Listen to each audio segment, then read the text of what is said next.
What's up, guys? Welcome back. JE Live again. I'm going to Florida tomorrow, as you guys know, to go see my grandfather. So I figured I'd do a live stream one more night before I leave, because I don't know how much content I'm going to be able to get out, until Monday is when I get back, so next Monday. But yeah, welcome back, guys. Appreciate it. We already have some people in here. Just real quick, if you guys are interested in helping out my grandfather, I do have the donation link in the description. If you guys have already seen my channel, what have you, you've seen a JE Live this week, you've already seen it. Any donation or anything like that, or say you drop a super chat, I'll match it on the GoFundMe. If you can't, no problem at all, but I do appreciate anyone that does. What's up, Aiden? How we doing? Brady, what's up? How we doing? So guys, I'm just gonna go right into it here. We have some interesting news, and by interesting news, right? I mean, it's really hard to cover Rams training camp when you're not actually at Rams training camp. For those of you who don't know, in March I was actually planning on moving to LA, and it totally backfired, and now I don't know if I will. But I can tell you I'm not right now, and so therefore I'm not out there. There's some stuff going on, and yes, right away, Julio says center position is still a question mark. What's up, L Pineapples? How we doing? Scott, how we doing? Jordan said Allen is looking stronger and hungrier. Jacob, what's up? You got any news on Nick Scott? I don't know about Nick Scott. You'll have to let me in on that, because I have news on other things. That title gave me PTSD to recess in kindergarten. You're funny. Okay, let's get into it. Let's not even waste time. So, the Rams. Okay, they drafted Brandon Allen in the 4th round of the 2018 draft class in the NFL draft. And Brian Allen, as you guys know, if you've been following me for a bit, Michigan State, I was not a fan of the pick. Undersized, got bullied, what have you. Hearing that he looks stronger and hungrier, that's a good sign. Now, Brian Allen did start in 2019. He was responsible indirectly. Obviously, he didn't do it on purpose, but he was responsible blocking somebody right into Joseph Noteboom, costing him his season, in 2019. Allen struggled, and he got hurt. And then in 2020, he had a leg injury that he was rehabbing. On top of that, he had COVID. So this guy's been through a bit. I've been pretty hard on him, the lack of athleticism and the lack of strength, core strength. He's not big. He's not a mauling center that I would love to have. And the Rams obviously are going to get some, blowback here because, they did pass on a guy like Josh Myers from Ohio State or, big time fan favorite in the draft, Creed Humphrey out of Oklahoma, a guy that I was just absolutely in love with. So they're going to get blowback for that, right? But what I will say is this, okay? If the Rams decide to go with Brian Allen, and they did just come out with a, just to kind of recap here, they came out with an unofficial depth chart that originally had Austin Corbett at center. They then came out with another unofficial depth chart that switched Austin Corbett from center to Brian Allen. This has been a really weird circumstance, and I know I kind of just shot it down. We were talking the other day. Actually, I think it was yesterday, and someone asked me, do you have any concern with Brian Allen, at center? Do you think he could start? And I'm like, no, I don't think so. I think they're just testing things out. Why not? You have the time, do it. But now there's something else here, and you know what? I don't have a problem with it. Spoiler alert, I don't have an issue with it. Here's why, okay? First off, you need to see what you have in your young center, right? You have to. That's the first thing. Secondly, Austin Corbett is staying at guard. It's not like you're taking him off the field. Third, the weakest link on the offensive line was Bobby Evans. To keep him off the keep him off the line, the offensive line, starting offensive line, and playing at a position where he's not really that comfortable with. He's mainly a tackle, and he struggled mightily at guard, especially in the playoffs. I'm not exactly upset about that. Furthermore, if you look at the next 2 games, the first 2 games of the season, you have the Bears. It's going to be an easier matchup for the Rams. The Rams should win that comfortably. And then you would imagine week 2, Carson Wentz is out. We don't know who's going to even start the Colts game. It's between Jacob Eason and Sam Ellinger, the rookie. So a guy that's never started in the NFL before, and a guy that is brand new to the NFL and has also never started in the NFL before. So you feel good about those two games.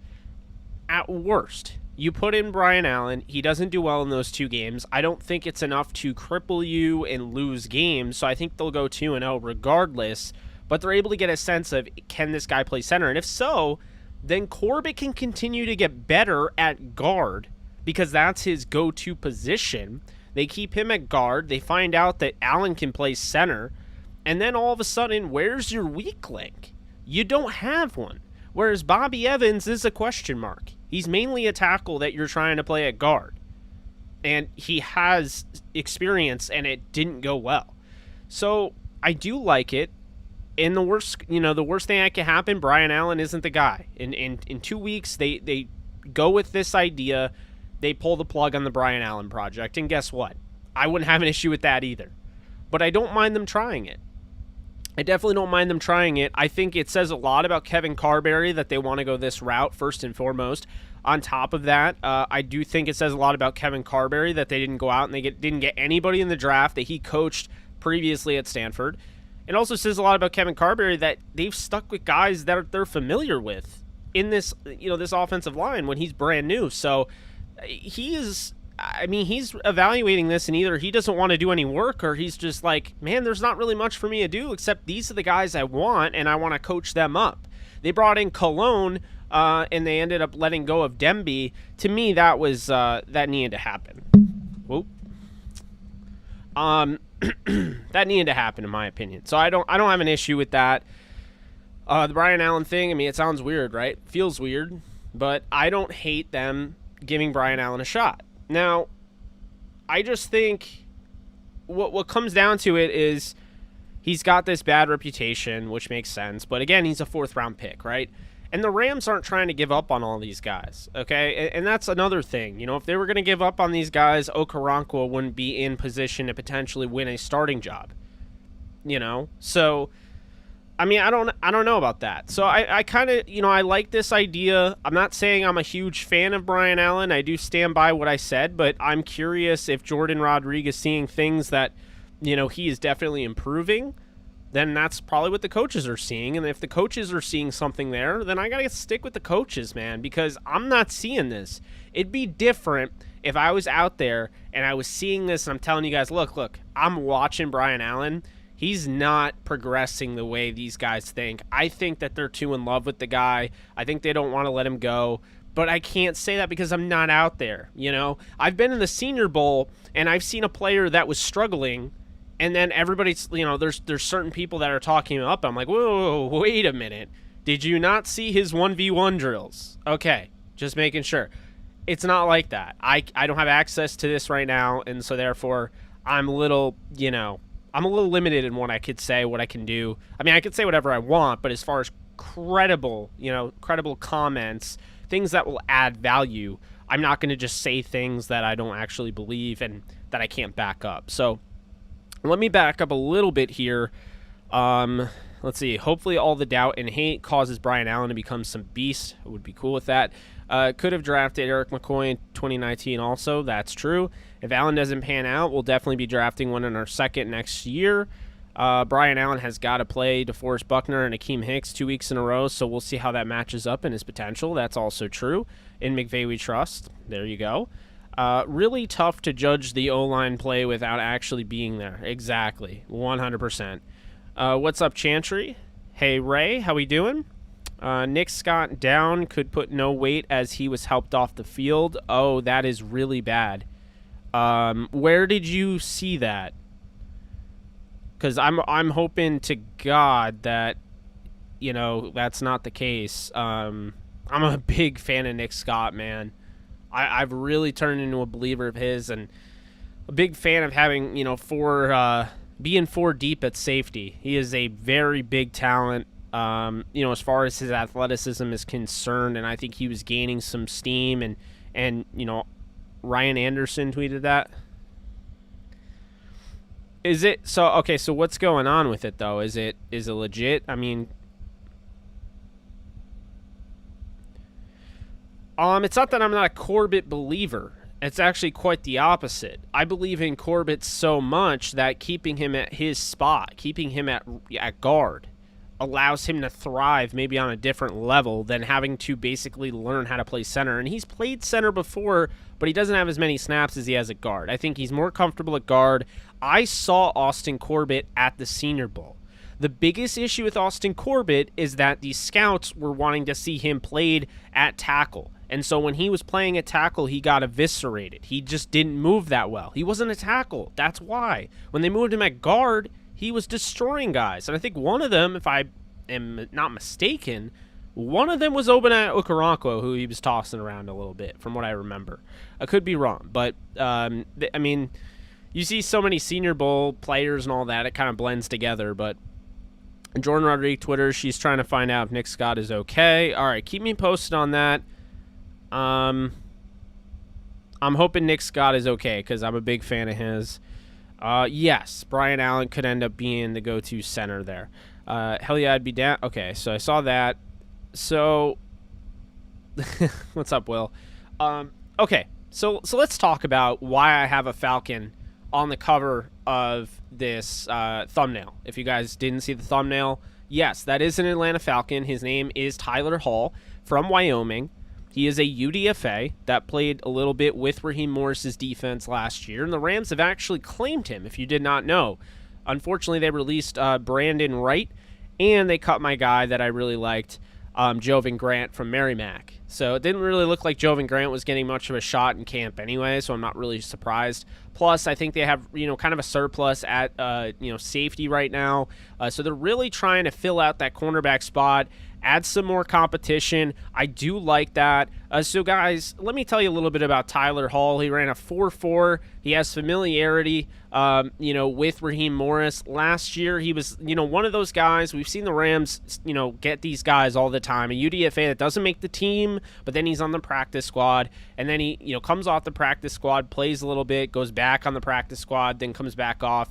That was Tyler Hall last year, wearing number 44 for the Atlanta Falcons. Had an opportunity to play a little bit. Of course, his matchup was pretty tough. He had the unfavorable pleasure of going up against Antonio Brown, and I do believe he gave up a touchdown, but it's very limited opportunities. However, he was around Raheem Morris. So this is why all of a sudden, this random UDFA that the Rams just claimed, to me, I'm giving him an actual shot to potentially make this roster. I haven't gone back and watched the film yet, but what I will say is that I do like the overall athletic profile of Tyler Hall. Now, Tyler Hall, he comes into a situation where you have David Long, who, where are you on David Long? To be honest with you, there are people all over the board with him, whether they like him, they don't like him, they don't have faith in him, they do have faith in him. So it's really unsure there. We're not seeing enough or hearing enough about Dante Dion.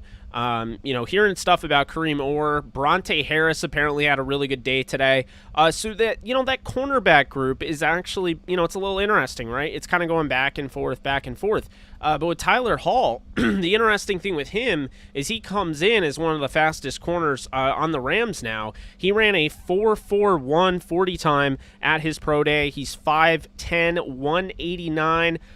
This is somebody that I think is going to challenge for a nickel corner role. Could probably play some safety as well to add some, positional versatility.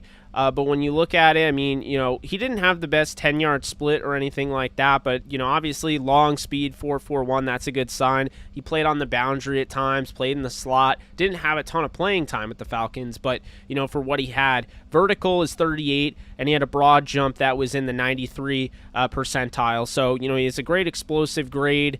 As far as size is not great, but, overall his speed grade's pretty good. So this is somebody that's interesting for that reason. I don't have a ton on him, but, basically what you're looking at in Tyler Hall is that they like this guy enough to claim him. And what I would also say is the last time the Rams really claimed somebody was going back when the Titans cut Matt Orzech. I think his name is Orzech or Orzech. Matt Orzech, and now all of a sudden Orzech has actually taken over, and he is the leader in the clubhouse to become the Rams' long snapper. So do not discredit a guy that's getting claimed. Guys that get claimed like this, they normally aren't the run-of-the-mill camp bodies. Guys that get signed at this point normally are. So I would take a closer look if I were you guys on Tyler Hall. And I don't know if anybody's mentioned him to you yet. Jordan Rodriguez reported it because it was on, the waiver wire. But I didn't really see anybody talking about him, and so I figured I would mention him as, in that regard. Now, I also wanted to talk about another guy that I didn't get a chance to talk about that the Rams added. And I don't know too much about him. Where the hell's his name? I'm blanking on his name, so I have to pull it up. Donovan Olumba. Okay. Portland State, 6 foot, 195 corner. Has been with Dallas. Free agency, waived, practice squad, waived, activated, waived. Kind of the same deal, right? It was also with Cleveland last year. Actually, during this year, he was on the practice squad, and then he got cut. The Rams brought him in. Now, the Rams actually saw Donovan Olumba during their last preseason game against the Cowboys when John Wolford was under center. And Olumba actually made a few pretty solid plays in that game. So they saw him, up close and personal. Now, Olumba's an interesting one because he is a bigger corner. He's not super fast. He ran a 4.6. Obviously he doesn't have like the greatest measurables, so to speak.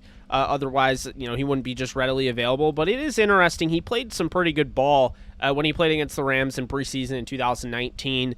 So that is definitely somebody they brought in to add some competition, to the room. Now, what I would say in that regard is this. I feel better about Tyler Hall than I do about Donovan Olumba. And here's the funny thing is Olumba's already on the roster. Tyler Hall just got claimed today. So what I would say is this, okay? You're looking at the depth chart right now. Darius Williams and Jalen Ramsey are locks, okay? And then you have David Long, you have Dante Dion, you have Robert Rochelle, Bronte Harris, Tyler Hall, Donovan Olumba, and Kareem Orr, who can also play safety. So what I would say is that I think Kareem Orr is going to be somebody you're going to have to watch in especially in preseason. I think you're going to have to, monitor what they do. And honestly, Tyler Hall's going to get a run. They didn't just bring him in, just to not play him in preseason. You don't just claim a guy once he was let go. He was let go on the 9th. Today's the 10th. A waiver claim like that speaks volumes. And like I said, Matt Orzech, who was waived by the Titans, literally the next day the Rams claimed him. That's all you need to know. I mean, he's probably going to end up becoming the go-to long snapper, and he's going to beat out Steve Wirtle. So I would just say claiming at this point says that we already had interest. We've been looking at you. Our pro scouts like you. So you have our eye, yes. Signing can be more of a camp body situation. So Olumba seems more like a camp body, a guy to have an extra guy, for the cornerback position later on, in the fourth quarter, play him a little bit in preseason, maybe just see what you have in him. But Tyler Hall is going to be somebody that I'm watching, especially because out of all the guys that are going to be playing in preseason, here are the guys that saw NFL snaps last season. You have David Long. Let's see here. Oh, that's right. David Long and Tyler Hall. That's it. Those are the only guys that should end up playing in preseason. David Long and Tyler Hall that saw NFL snaps last year. So keep that in mind. Kareem Orr did not. I think Kareem Orr has to be, considered. Although, actually, I think Kareem Orr might have played in 2020 later on in the year. I'm going to look that up. But aside from that, you see my point with Hall. That's going to be really interesting. I really like the move here. Okay, he saw 5 games last year and 2 games in 2019. He actually, Kareem Orr, I was mistaken, had a fumble recovery, and he had 7 tackles. So this is somebody that was just on a roster that was competitive. The Titans were a competitive roster. I believe they didn't make the playoffs, I don't think. Man, it seems like things just go by so quickly. He was not with the Rams last year. He was with the Titans. My thoughts on the linebackers, Julio. I think that there's a lot of depth there. I think there's a lot of, potential secret superstars that we don't know about. And I just think, it's more of a wait-and-see approach. They could go with a variety of different things. I'm still going to stick by my guns and say they go with Ernest Jones and Traven Howard as the go-tos, and then, maybe Troy Reeder ends up being their third and Kaiser ends up being their fourth. But, we'll see. They have a lot to work with there for sure. Which Rams receiver will lead in yards this year, do you think? Robert Woods. I think he will lead the Rams in yards. Hit the like button. Appreciate you, Nolan. Yeah, if you can, please hit that like button. Definitely appreciate that. And obviously, it'll expand this stream. More people will show up. We're already tied with last night's. I think it's last night. Yeah, it was last night's highest at 61 views. So, actually, we're at 62 technically. See you guys on Facebook. Appreciate you. Okay, let's see what we got here. We should have taken Creed Humphrey rather than Tutu Atwell. Yeah, I mean, I'm not saying we shouldn't have. David Long is either Kevin King or Jalen Ramsey. I don't know about that. Those are some varying things there. Or what I should ask, I wonder who will Stafford love to throw to the most. I think he's going to, for the most part, mix it up, but I do think Woods ends up being the leading receiver. Darius Williams 2.0, probably not, but it's a nice to dream. Tyler Hall, D. Will 2.0. And, I mean, that's kind of how it started, right? Ernest Jones with the sweet hands on a pick 6 at practice today. Love to hear that. Portland State guy, good sign. Should've, could've. We got a ride with our boys now. McVay and co will figure it out. Titans did make the playoffs, lost to the Ravens. Thank you, Scott. I get all these years totally mixed up, but I had a feeling the Titans made the playoffs initially. I should have just gone with that. All the linebacker talk has been positive. Yeah, I mean, that's what I keep hearing and keep seeing is that the linebackers appear to be getting better. The guys that had an opportunity to play last year, work in camp, they look better. So I feel good about that position group. What did you miss, Henry? Well, we talked about Brian Allen and why I think it's not the worst idea ever to have Brian Allen as a starter. We talked about Tyler Hall, the brand new Ram that they just acquired via waivers. And we've just been chopping up, the usual. Just ask me anything. What type of player is Atwell? Atwell's kind of a little jitterbug. But here's the weird thing with Atwell. I think he's actually pretty physical on the outside and can make plays. Go back to Louisville. I think really the thing that held him back was Malik Cunningham. You look at the year prior. Instead of last year, 2019 Malik Cunningham looked really good. 2020 Malik Cunningham fell off a cliff as far as accuracy is concerned. I think that did hold back Tutu Atwell. So he can do a little bit of everything, and he's not afraid to go up and high point the football, even at 5'8", 5'9". Do you think Ernest Jones was the best linebacker on the board when the Rams took him? I had Jabril Cox rated over him. Absolutely not. I would agree with you. I had Jabril Cox over him. I had, Baron Browning was my number 2 linebacker in the draft. I had a first-round grade on him, so the idea of the Rams having an opportunity to get a first-rounder at the end of the third round just seemed like a dream, so I'm still upset about that. But like I said, I wouldn't talk about Baron Browning anymore. Nolan, you gotta put down the fist on that, because I did say I'd stop, but it's hard, man, But yeah, when you guys ask me questions like that, I'm going to be honest, of course. Jake, are you buying this Brian Allen hype that McVay is putting out, and what's your level of confidence overall in the O-line situation? Great question, Will. I am to a degree. I don't think that these coaches are necessarily going to play the favoritism card, not now. I think to make a drastic change like that, to go from Corbett, who clearly is starting, to then all of a sudden go with Brian Allen, tells me a bunch of things. You could look at it as, wow, Bobby Evans is that bad at right guard. If that's the case, then yeah, it does sound a little bit like, a knee-jerk reaction, but maybe it's a necessary one. I don't think that's it, though. I think a lot of it has to do with the fact they're evaluating everybody, and they see that Brian Allen has made some significant strides. They don't think Corbett is that much better, and they think that he's really good at guard, so maybe they just can keep him at guard, have him continue to focus on guard and get better, whereas Brian Allen has taken maybe that next step they were hoping he would take, and maybe they're seeing what we're hoping that we'll see, come the regular season. But regardless, they didn't just draft him to be nice and give him a deal or, give him a job. I mean, he had to earn it. So clearly they saw something in him. Their scouting department liked him, and I think he's definitely a lock to make the roster now. I was definitely wrong about him potentially being on the bubble. What do you think about Michael Thomas requesting a trade? Vicksburg, I will say this. Michael Thomas can do whatever he wants, but I will also say this. The Saints, while Michael Thomas in the past, because of what he's done, the way he's acted, he kind of comes off as a diva. He kind of comes off as, being a little whiny. But he's almost justified from what it sounds like, because it sounds to me like the Saints didn't want him to get surgery because they wanted to try to run it with Drew Brees and win a Super Bowl. And so they didn't want him to lose the rest of the season. And because of that, he was delayed in having to get his surgery this year, and he feels like that has held him back. And now, by instead of coming out and saying the Saints didn't want me to get surgery, yada yada, now he's getting all the brunt of the blame, and I think he's just tired of it. So there's a lot that goes on there. Plus, Sean Payne has been around sorts of controversy in the past, so it wouldn't shock me in the slightest.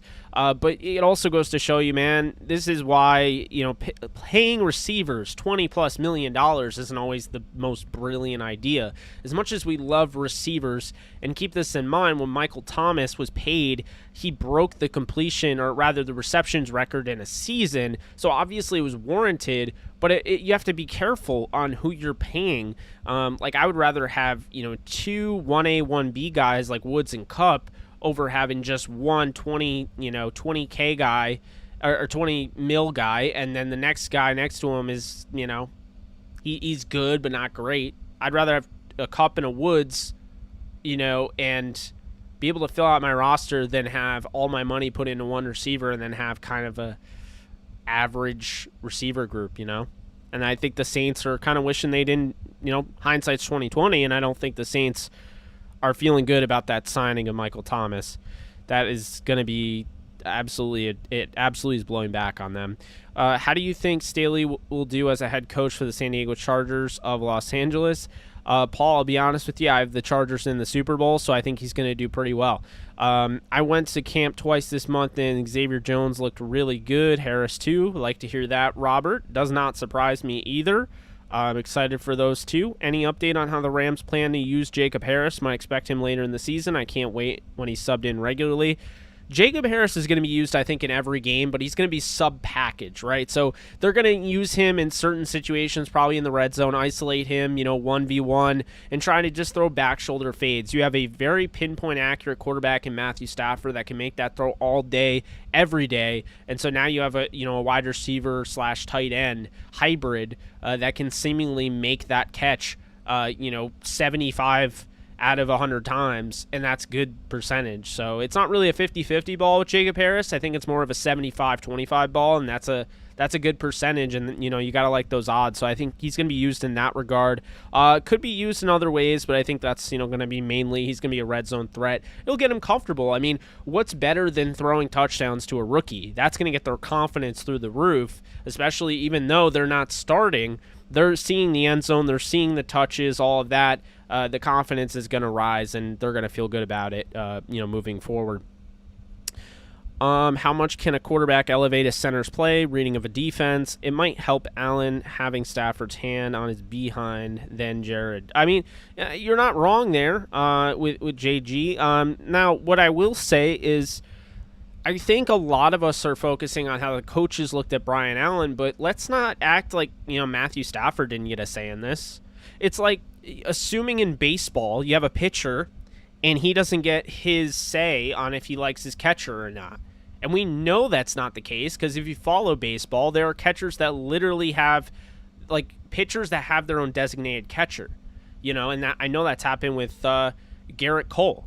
Garrett Cole, I don't believe, likes throwing to Gary Sanchez. He likes throwing to Higashioka with the Yankees. So it's things like that. And so there's no way you could tell me a quarterback like Matthew Stafford, who is obviously, up for the Hall of Fame someday. He's in that conversation. He has a chance to put himself in that tier group with another few really good seasons and a Super Bowl, of course. But he is established in this league. There's no way they're just making a decision based on center without coming to Stafford and be like, all right, how's the ball coming out? Who do you like the snap better from? Yada, yada. They had to go through that, and I think that's ultimately what they're deciding. And let's be honest, guys. I don't know if you saw the training camp live. I didn't see it, but I saw a clip of it. I didn't watch it all. But Sean McVay said, like, basically if tomorrow was the game against the Bears, Brian Allen is the starter. So to me, I look at that and I think, it's not just the coaches. I mean, Stafford would have to sign off on that. So I think that's definitely telling for sure. I think he likes the ball coming out better, out of Brian Allen than Corbett. And, I'll say this. Corbett, I was hearing there were some botched snaps, so maybe that kind of soured their take on him. And the thing is, they're not soured on Corbett like they're done with him. It's so simple. You just move him to guard. He's a very good guard, so he's in a great spot. He may want to be the head honcho. He may want to be the center. It's a great position, very important position. It's like the catcher of the offense, but the thing is, if you're that great at right guard, like, you're not in a doghouse. So Corbett doesn't have a ton of pressure because it's not like he's being demoted. You know what I mean? He's still going to be in the starting lineup. It's just a matter of where. And so that's the thing, is where Allen has a lot of pressure on him because it's basically center, or this guy might not even, he's not going to be on the offensive line. He's going to be a backup, or maybe he doesn't make the team, although now it sounds like he's going to. So I think it just basically changes the game, with that, I would say. The Rams don't play starters in preseason, but do you think there may be an exception this year where we play Brian Allen at center just to make sure he's our guy? I could see that. I could absolutely see that. Wouldn't be surprised. Gotta have Browning swear jar. Yeah, right? Pretty much at this point. How much? Okay, I saw that. Let's see. I'm not a fan of either centers. Wish we kept Blythe, but we'll see. Yeah, I'm sure Blythe wishes he was in with the Rams right now because he can't beat out Creed Humphrey over in Kansas City from how it sounds. Man, that was an overdue sip of sparkling ice. Holy hell. Out of all of our draft picks, do you have any steals? I was thinking Bobby Brown the third, but was wondering your thoughts. I mean, I don't...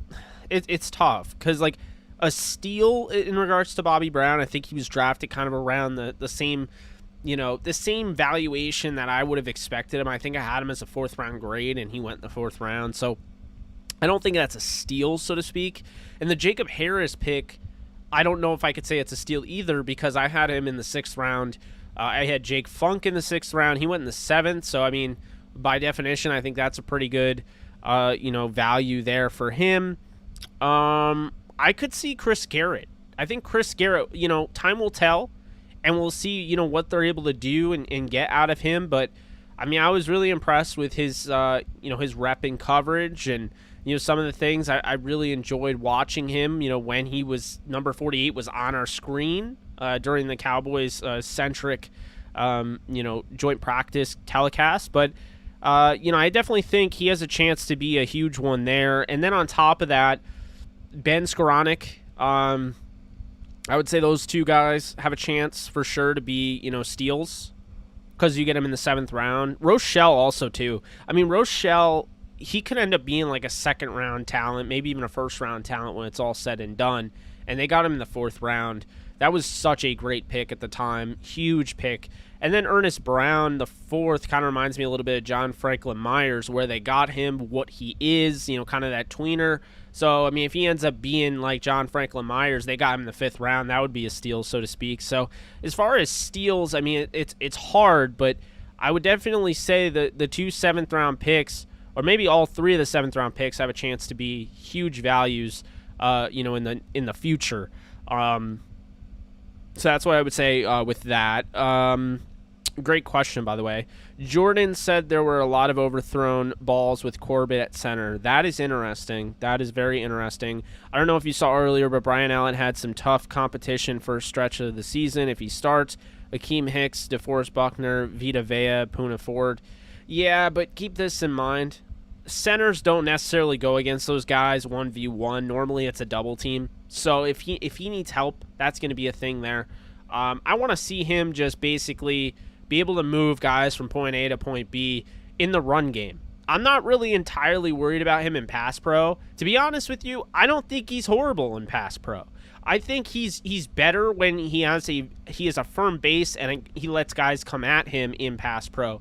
My issue has always been how he can initiate contact and how he can gain that leverage and win in the run game, because that's a big thing. If he works, then now Darrell Henderson has no problem running up the middle and things along that nature, because you have him, you have Corbett, and you have Edwards. So that's a really good trio interior. Plus you have Whitworth and Havenstein who can get to the second level. That would be really, really nice if that was the case.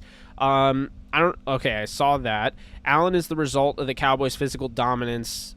Allen seems okay at the moment compared to what the Rams have, which isn't much due to McSnead building outside in. Kevin O'Connell going to be calling plays on Saturday. Like to hear that. By the way, Creed Humphrey has taken starting center over in KC. Yep, you are absolutely right on that. It's also going to help Allen that he won't have another rookie next to him in 2019. That's true. Austin Blythe took less money just to become a backup, pretty much. Hopefully Nick Scott is okay. Yeah, I need to know more about that. So you guys let me know. I'm not following Twitter right now. I'm watching the comment section. I wish we would have drafted Creed instead of Tutu. Surely Carberry and Stafford seen firsthand who's the guy for center. Yeah, that's the thing, Nolan, and I like that you brought that up again to rehash that.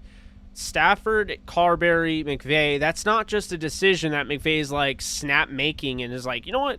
I'm done with you, Corbett. You are not my center anymore. Brian Allen, get over here. Like, this is something that had to have been happening over time, and I honestly think a lot of it had to do with Stafford. I think he probably was honest when they asked him, who do you have the most comfortable with as far as taking snaps from, and who do you like to have in front of you? And I think he ended up probably siding with Brian Allen a little bit, because they wouldn't have just switched to Brian Allen in that capacity last week, or yesterday, so to speak, with the way they were playing him at center. That doesn't just happen. That something had to happen to lead to that, and so that's what I would say with that. What is the upside for Nick? The update for Nick Scott. I'm waiting on that. I'm waiting on that. From what I hear, our scrimmage against the Cowboys was somewhat disappointing on defense, with David Long being exposed multiple times. Thoughts? Yeah, for the most part, it was a little disappointing, although, depending on who you ask. I saw one reporter that was there just kept saying the Rams' offense looked very explosive, and then the Rams' defense was creating turnover after turnover. It's hard because the only things that we saw were what the Cowboys telecast showed us. But what I will say is Adam Kaplan, who used to cover the Eagles, he kind of does a little bit of everything, just covers the NFL. He's very knowledgeable. I met him at the Senior Bowl like a while back, and Adam Kaplan was raving about the Rams offense. Stafford looks every bit, and just saying that they have a chance to be, they have a chance to be an elite offense, and Stafford has a chance to be an elite quarterback. So, he was there, and that's what he took away from that. Blight chose to bounce too. Yeah, exactly. Jacob Harris had an awesome catch today. Okay, I saw that. Don't have one yet, unfortunately. Probably won't get an update till tomorrow. I hope we don't lose him. How does Corbett influence an overthrown ball? It could be, the way the ball snapped, and maybe, I don't know, Stafford, flips the ball, because I know there's certain quarterbacks that do that, where they'll flip the ball, and that's how they do it. That's just everyone has their own pitching motion, their swing, all of that, right? Their throwing motion.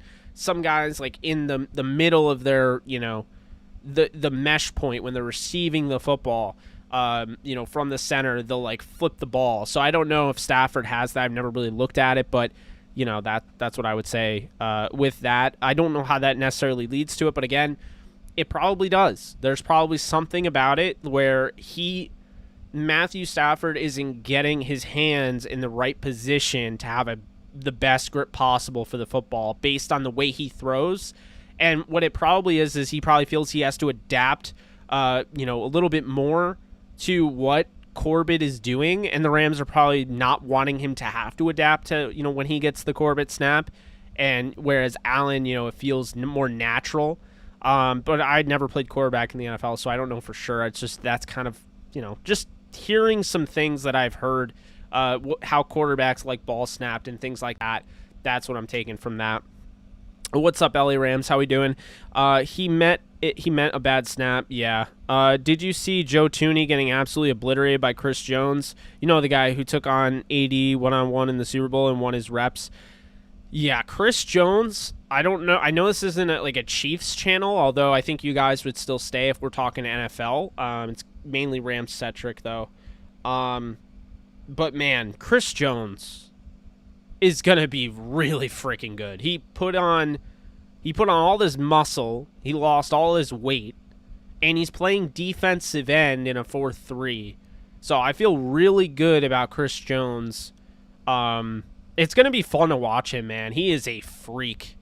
So he's not gonna play the interior anymore. Chris Jones is gonna be a pass rusher on the outside, and I cannot wait to see it. J.K. Bogan live. Greater than Hard Knocks Cowboys. I have not seen Hard Knocks Cowboys, so I can't say. And plus, I don't want to come off as cocky, so I'll opt to just say thank you, Henry. I do appreciate that a lot. I don't think Long is a nickel, maybe special teams, but I just haven't been impressed.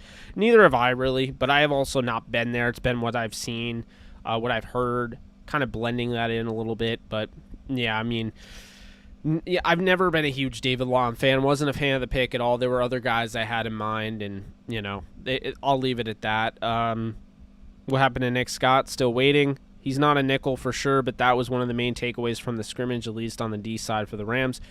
McGrone, went down today. Injuries are vague right now. Was the last open to the public practice today? Was it?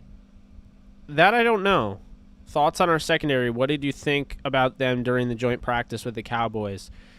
Secondary looked good, at moments. And, of course, there were times where David Long would get burned by either a CeeDee Lamb or a Michael Gallup. But let's be real here. They're trying to see what he can do on the outside and get him those opportunities. They played Ramsey strictly at nickel. They're not going to run any of the personnel, that they've run before. And it's kind of funny, right? Because if the Rams don't play the Cowboys, there's no way they're going to play them in the Super Bowl. So it's almost like, why would you bother worrying about the Cowboys seeing your defense, right? Here's how I would say it, because it's a telecast and everybody had access to that, to just go on, the Cowboys YouTube and check it out. And the Rams weren't going to run any of their plays that they're going to run during the season. They weren't going to show their hand. And quite frankly, it makes a lot of sense. Can't disagree with them. Just gotta accept that one for sure. But yeah, I think it was just to get an idea of certain players and get them in position to further evaluate other areas, because you have to be more pinpoint in your evaluation with some of these guys, so that way you don't get burned in the end. Then you hold the ball for such that when Stafford receives it, it's in his preferred orientation. Exactly. That's kind of what I was saying earlier with that. I don't think it's one Rams fan feeling David Long at this point. Yeah, I feel bad because I'm not trying to trash the guy. I'm just like, you're on a Super Bowl caliber team. You have to be it, man. You're a professional. It's not that I have anything against David Long personally. I love his Twitter. I love when that guy tweets. I find him funny. But I'm not about to give him respect because of his Twitter and disregard, some of the things I've seen in games and haven't seen, things that he needs to do. So, I don't know. I'm a little... I go back and forth on that. It's, it's like on one hand, I've interviewed over 300 prospects coming out of the draft, and I've had to make tough calls where I've had to really, nothing is harder, by the way, when you're talking to a prospect. You love the prospect, you love him as a person, and then you watch the tape and you're just not seeing what you were hoping to see. That's kind of how I feel with David Long. I like him, but I also I don't know if he's going to end up being the guy. And I could be wrong. And I honestly, if he wanted to come at me and, 2 years from now, 3 years from now, he's in the Pro Bowl or All Pro, he wants to come on my show, make fun of me for it, man, he's welcome to do that. I will admit when I'm wrong, but I'm just saying that I need to see more from him. So it's going to be a big preseason for him. He better make the most of it. Did something happen to Nick Scott? I tried looking online but saw nothing. There's some weird thing going on. I don't know. Apparently Nick Scott got hurt, but they're pretty mum on that right now. Do you think Ernest Jones and or Traven Howard will beat out Kaiser Young for starting inside linebacker? I do, actually. I don't think... I mean, the unofficial, which I don't put too much stock into, the unofficial has Troy Reeder and Kenny Young. I don't necessarily think Kenny Young is starting, but maybe he is. Who knows? It's been a while since I've been hype about preseason, but here I am, super invested for a lot of these questions to be answered.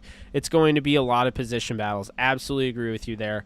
I'm always super interested in preseason to the point it's my guilty pleasure. So I gotta chill out on it, but yeah, I hear you there, absolutely. Everyone, if you can, please be sure to like this because it's gonna get pushed out. We'll get more people in here. I'm over 80 people. Really do appreciate it. But let's continue. Let's get it higher. Come on, let's hit that like button if you haven't already. If you do like this, if you're listening to me right now, you probably do. If you don't, I understand. That's totally fine. But please hit the like button. It really does help me out. I do see it going up. We got 29 now. If we can get that up moving forward, we're at 80 now. So if we can get the likes to, yeah, I'd say at least 50. Obviously, if everyone could like it, it would just help tremendously. But if we could get to 50, that would definitely help the algorithm and push this out to people, you know. So just trying to get this out to as many people as we can. I'm going to be doing this all throughout the season. Pre-game, post-game, we're going to break down every game. I'm going to make sure you guys have all the information you need. I'm going to give you guys the best show I possibly can without you having to pay for cable. It's the best way I can put it. Okay, so let's see what we got here. Jake, did you see that throw that Perkins made to Jeremiah Haydell today? I did not. Send that to me. I want to see it because I'm a fan of Perkins and Haydell. Henry Ford, Bobby Evans might have not been a guard. What was it? Might not have been good at guard, maybe. I don't think he was. I really don't. I think he's a tackle. That's not to say he's not good. I just think his best position is tackle, for sure. 100%. Bobby Evans' best position is tackle. He is a tackle. He played left tackle and right tackle at Oklahoma. To me, he's a tackle. Awesome throw. Well, I didn't even see it. I'm hoping it was awesome. They definitely did a basic defense with a little experimenting in the joy practice. Exactly. We need Alex Rollins to help us out on David Long. Ooh, I can reach out to him and ask him what he's seeing on him. I'm actually a little worried with our defense this season. I think it will take a step back this season, but hopefully it works out. Yeah, I mean, I think a defense like this is absolutely going to take a step back because they were the #1 defense, and a step back is becoming the #5 defense. But they're going to be in that top 10 range, so I'm not too worried about them. Plus, the offense is going to be leaps and bounds ahead of last year. Even, you know, I'm hoping there's no injury, but even if it was like, say, I don't know, John Wolford was under center, I still think this offense can not only, you know, play well. I think if John Wolford was under center and it's like the last-ditch scenario, right? Like Stafford's down, John Wolford's in. I still think this team has enough juice to definitely make the playoffs because they would have made it last year, I think, with Wolford. But I think they could potentially win a Super Bowl. The defense will get better over time. So I think, you know, you're going to get more accustomed to Raheem Morris's coaching style, things along that nature. But they have more weapons than they did last year. You would have the mobility of John Wolford. I just think this team is the definition of teams that you see that make the Super Bowl. They're a team that has a lot of depth, and they're a team that I don't see, you know, they're built to last this year. And on top of that, it's kind of, you know, the team that wins the Super Bowl every year, it's not necessarily the best team, it's the team that survives and responds the most to adversity. And I think the Rams are that team this year. They have a lot of depth, and, you know, I definitely think they have the best quarterback room they've had in quite a long time. All right. Allen at center makes me very nervous. How do you feel? Not that nervous, honestly. It's more like, you know, he starts 2 games, he struggles. You put in Corbett at center, you move him maybe to right guard, or you bench him for Evans or Noteboom or Ankrum. I just think their depth is too good to be worried, so to speak. I don't think it's crippling enough. I don't think he could be that bad to the point where they're losing games because of him. They're not going to lose to the Colts and Bears unless some catastrophic injury or something like that happens. Who do you think will step up at DE opposite of Floyd? So the outside linebacker opposite of Floyd, I think, is going to be Justin Hollins. But what it sounds to me is that Justin Hollins will start games, but they're going to run with that 3-man rotation Well, as long as Lewis stays healthy, they're going to run with the 3-man rotation. Here's why. So you have Justin Hollins, who can do a little bit of everything, has great length, the size. He makes a lot of sense for the position, can play in coverage. He's gotten a lot better in coverage. He's an outstanding athlete. He had a great combine. It was actually the East-West Shrine Game MVP going back to the year he was in the NFL draft. But furthermore, let's look at it like this. Justin Hollins can do a little bit of everything. He's not as high of a ceiling guy, but he's somebody that, offers stability and can get a little bit better over time. Then you have Terrell Lewis, who's a high ceiling guy but has problems staying healthy. So in Terrell Lewis's case, you'd want to use him very sparingly. You'd want to use him in certain situations and mix him up in packages and have him as a situational pass rusher. And then you have Okoronkwo, who can do a little bit of everything as well, except coverage, but he's really good against the run, and he's really good, I won't say he's really good, right? Because, we need to see more, but he's got a lot of potential as a pass rusher if he stays healthy. So if you use those three in a rotation, what that does for your left tackle now is that they basically are just going up against guys that are constantly fresh, and it makes it ridiculously hard to be able to withstand that. Say, a left tackle goes up against Justin Hollins all game long. Hollins is getting as gassed as the left tackle. Maybe even, lesser. Actually, I'd say he'd get more gas than the tackle, right? So he's getting gassed, right? Well, now you have Lewis and you have Okoronkwo. And if you're subbing out constantly, it's just fresh. And now these guys are constantly, they're feeling their best. They're able to rush. They're able to have a pass rush plan. And there's not really a ton of wasted motion, so to speak. There's no false steps because these guys are fresh. They're getting the rest, they're coming right back out, and they're being able to perform at a high level. And that's all the while Aaron Donald is in the interior. Sebastian Joseph Day, who is making strides as a rusher this year. That's what I keep reading. And Ashawn Robinson, who is lighter this year, who's going to be a problem, I think. And then you have Leonard Floyd. So that is how you make your line, start to really give offensive linemen issues. And I think there's definitely some strategy to that. Okay, man, gonna take a sip of this.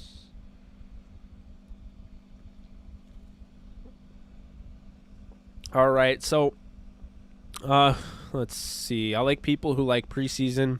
Me too. I love preseason. It's dinner time, but I'm going to keep watching. Thank you. I got my binoculars ready for Saturday. Love to hear it. I believe the Vegas line has the Rams and 49ers is even to win the Super Bowl. What's your take on that? I was actually talking to my best friend today. We're just chilling at the bar, and we were thinking about it, and we're like, what teams can win a Super Bowl losing their starting quarterback? And when you really think about it, it is a very small, select few. Like, to the point where I think the Rams would be in there with Wolford. I think, the Packers potentially with Jordan Love, but that is a little bit of a... And the 49ers with Trey Lance and Jimmy Garoppolo, because as much crap as I give Garoppolo, if Trey Lance starts and then gets hurt, Garoppolo has been there before. He's gone to a Super Bowl. So when you really think about it, it's the Packers, which might be pushing it, the 49ers, the Rams, and who else? Really, think about who else, if they lost their starting quarterback, has a good enough backup and a good enough team to still go to a Super Bowl. Because I can tell you right now, if you're saying the Buccaneers, nuh-uh. Blaine Gabbert would not send that team to the Super Bowl. There's no way.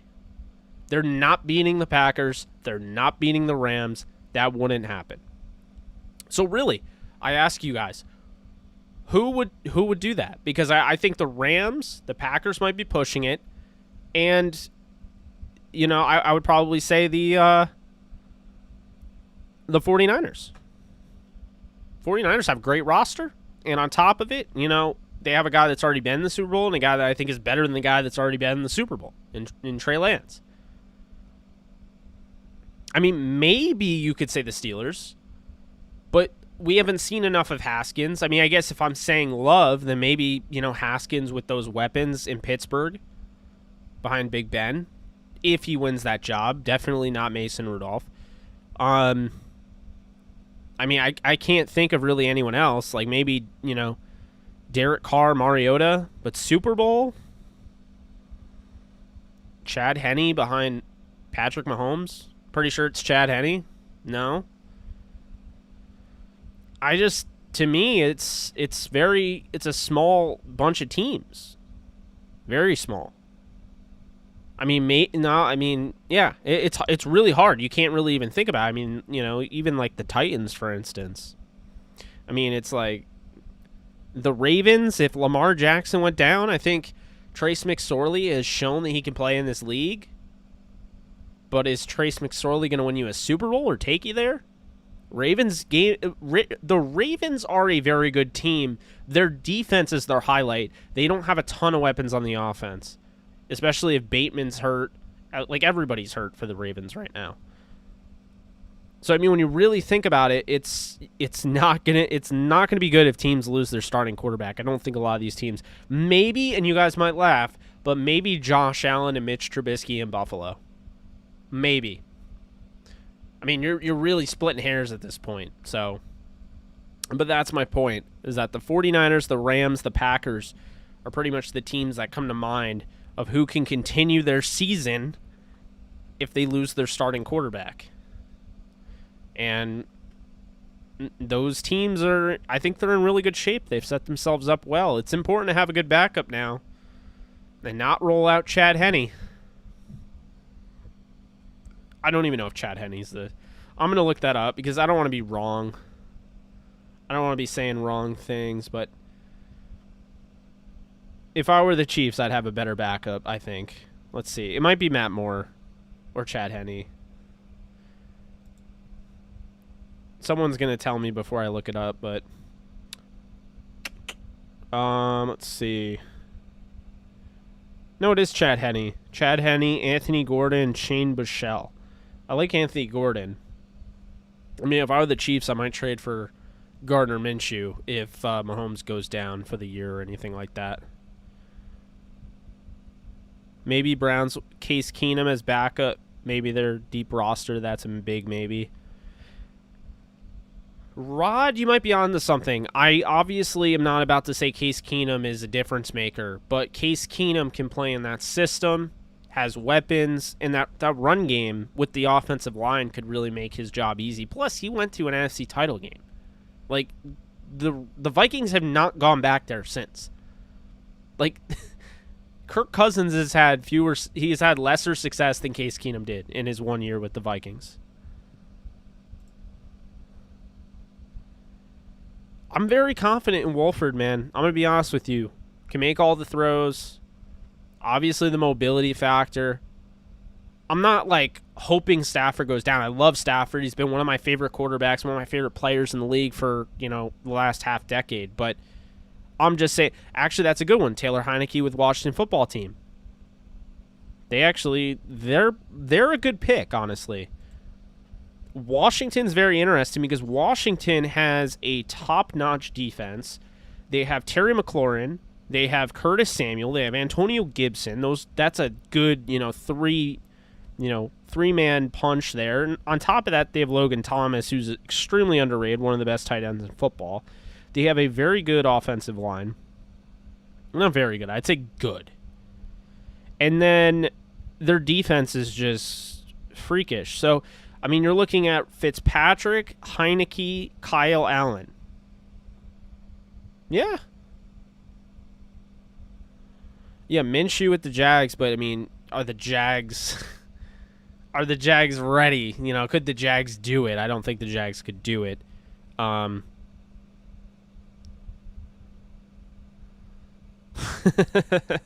Scott, oh man.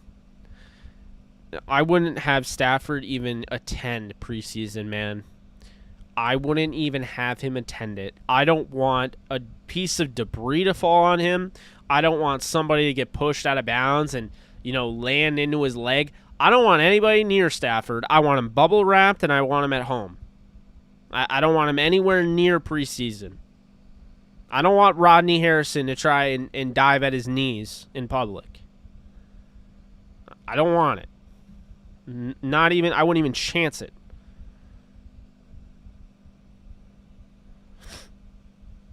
Trey Lance will make the usual rookie starter mistakes, and I could see that'll set him back a bit this year.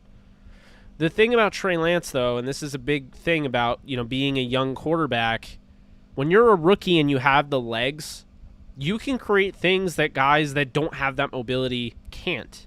And so it honestly makes it a little bit easier for you, and you can play at your own pace. It can put you in peril for sure, but I think that's going to be a huge benefit. Trevor Lawrence can move, so it'll be a good benefit for him. Justin Fields and Trey Lance are all going to have that, as well as Zach Wilson. Notice all of these guys that came in are mobile. I think that will be a good thing. Zach Wilson, he worries me, though. I don't know. I think the Jets have a chance to be the worst team in the NFL this year. I'm going to be honest with you. I don't want them to be. Plus, I have a friend on there, friend of the show, Blake Cashman. My guy Blake's killing it. He's going to end up starting for them. I cannot wait to watch him. But I'm a little worried about the Jets, to be honest with you. Put Stafford in a box with the playbook until September 12 is here. Yeah, how big is the box? Are there holes in it? Can he breathe? I don't want to suffocate Stafford. I like Wolford, but I got to see more to say he can take us to a Super Bowl, though. It's not that Wolford can take the Rams to a Super Bowl, right? It's not that he can take over and send them there on his own. It's that I feel confident that this is a Super Bowl winning team, and I think if they had Jared Goff, they'd still be in that conversation. With Stafford, they go up from, in the conversation here to, past, off the charts. That is the difference. I think this is the best Rams roster McVay has had. And quite frankly, the fact that they have Stafford doesn't really make it close. It'll be cool, though. Can there still be trades? Yeah. Trade deadline, I think, is, the week 8? Week 9? It might have changed because it's 17 game, which is 18-week schedule, so maybe it's week 9 or week 10. But, yeah, you can trade until the mid-season point.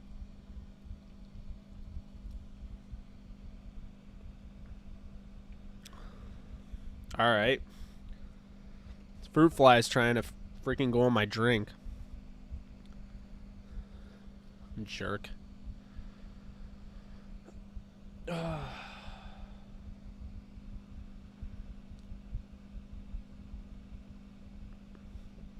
Okay, per McVay, ankle issue for Darius Williams, who did have one rep today, and Van Jefferson is dealing with a COVID-19 situation that McVay said he believes will ultimately be a false positive. Says Jefferson's second test came back negative. Thank you for posting that in the Discord, Nolan. Ace, my day is pretty well. Is going pretty well. Started off pretty not so well. But I'm done. I'm done with work, and I'm able to go and go to Florida, see my grandfather, get out of this state, get out of this state for the first time since 2020, in January 2020. The last time I was outside the state was when I went to the Senior Bowl, and I was actually at the airport in Mobile. And I started getting all of these alerts on my phone from different tweets and stuff. Because, Twitter will send you yeah, you might be interested in this tweet because everyone's interacting with it. I'm not really interested in the tweet, but okay. This one I was, because they were talking about this thing called coronavirus. And I was like, what the hell's coronavirus? And, they were saying someone got detained and they had it and they were quarantined and yada yada. And this happened in January, keep in mind. So I was I didn't really think too much of it. And then, of course, literally, I'm not even kidding you, the next, I think 3 hours later, found out about Kobe Bryant's passing, totally lost it. I was in Detroit for an hour waiting for my flight because I went from Mobile to Detroit, laid over there, and then went to New York. I don't know why they sent me to Detroit. I never want to go back. I was in Detroit for an hour, and my idol died. So definitely don't want to go back to Detroit. But that was the last time I traveled. And then the quarantine lockdown hit right around, I don't know, mid-March. What was that, like March 11th? With Rudy Gobert. And that day, I was actually, I was working, and I was working a half day because I was going to go to the Devils game, Devils and Hurricanes game, and that's when they canceled the season because of COVID. So that would have put me in New Jersey, and then that would have officially meant that I left New York. But since I didn't get to go to New Jersey, I never ended up going anywhere. So my LA trip was canceled because you couldn't go to games. And, yeah, I'm just very happy that I'll be able to get some time away from New York. And honestly, I've chosen to stay here because I was going to move to LA in March. But because of everything going on, I chose to stay here. I'm glad I'm staying here. And I won't get too political on you, but our governor's gone. I already celebrated, so I already got that out of my system. But I plan on staying here. It's just I need a break from New York. You kind of lose your sanity if you're in one spot all the time. So it'll be cool. Definitely being in Florida, seeing my grandfather too. I haven't seen him in so long. So thank you, Gilbert. I appreciate the thumbs up in the hundreds, and that you love my content. I try to make it as lovable as possible. Watch out for Jacob Harris, red zone threat. I agree with you there. Thank God McVay rests our starters for preseason. Yes. Florida is a hot mess right now. Happy you made it back alive. Yeah, but I'm going back there. Orlando area, though, so I should be okay. Definitely don't want to go back to Detroit. Was the same thing Stafford said when he asked for a trade. He didn't. Yeah. So that, that's that. So let's talk a little bit about what's coming up on the docket. So if you guys don't know, I dropped 2 podcasts, waiting on Alexis to come back to the show. There's a lot of stuff going on, all that jazz. Thank you for subscribing, J Crew. I do appreciate it. But yeah, we have a lot of stuff going on. Alexis will be back soon. But in the meantime, I've done 2 solo episodes back to back. You could check those out, Downtown Rams podcast. If everyone could, actually, I know I ask you guys to do a lot. You guys are probably tired of my neediness. But either way, if you haven't already, be sure to like this video. When you like it, it pushes it out using the YouTube algorithm. It gets people seeing it. People see it, they click it, and then we have more people. That's how more people show up. So if you haven't already, we're at 48 likes. I got 75 people in here. If you could like it, would appreciate it. We'll love seeing that thing go up. That's the first thing. Second thing, if you haven't already, be sure to subscribe to the Downtown Rams podcast. If you're in here right now and you're listening to me talk about Rams football, I'd assume that you're a Rams fan. And, I mean, I would assume you're a Rams fan. Maybe you like other teams. That's totally fine.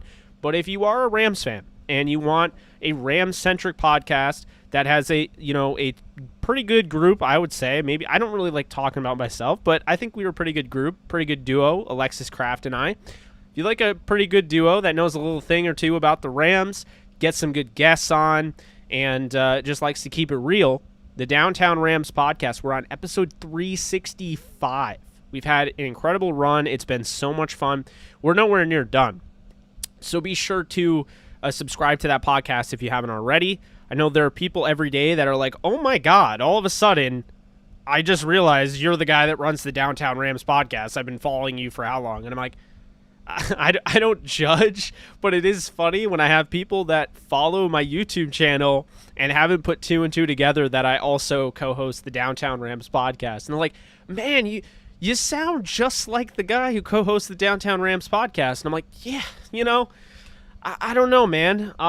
You might be thinking of somebody else there, but no, it's all good. But yeah, if you guys could do that for me, that'd be great. We're getting a lot of subscriptions lately. It's getting, it takes $0 and 0 cents to subscribe on a podcast. So it's not like I'm asking you for anything in that regard. But definitely check it out.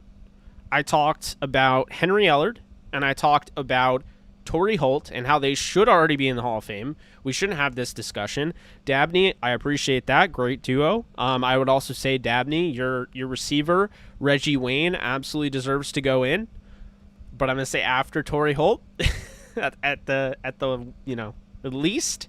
But yeah, I was I was talking about that, and on top of that, I mentioned C.J. Henderson, who has been a conversation with the Rams community. Not a huge conversation, but I had people ask yesterday, would you go out and would you get C.J. Henderson? And you guys already know, if you follow my Twitter, yes, I would. I'd send a second-round pick. I'd add C.J. Henderson to the roster and not look back. You have a guy that was a 2020 9th overall pick who is available for trade. If you can get him for a second-rounder, he's cheap. You can afford him. He's good enough to start right away. And he's insurance to a star caliber corner that you have that is going to become a free agent at the end of the year in Darius Williams. So I think that makes a lot of sense. But I went to Rams camp yesterday. Jefferson stood out the most. That's what I kept hearing. Also talked about him on the podcast. So I will I'll say that. Oh yeah. I've been waiting to abuse this since we have the poll feature that I found yesterday. Sorry in advance.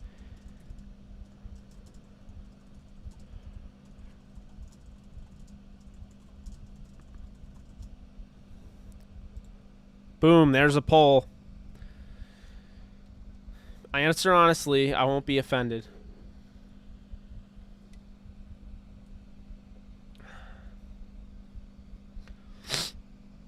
Hey, there we go. There's a yes. Hell yeah. Nice. Yeah, Wayne needs in a model of consistency. Best possession receiver the Colts have seen, in my honest opinion. Reggie Wayne was great. Appreciate you, Scott. That's awesome.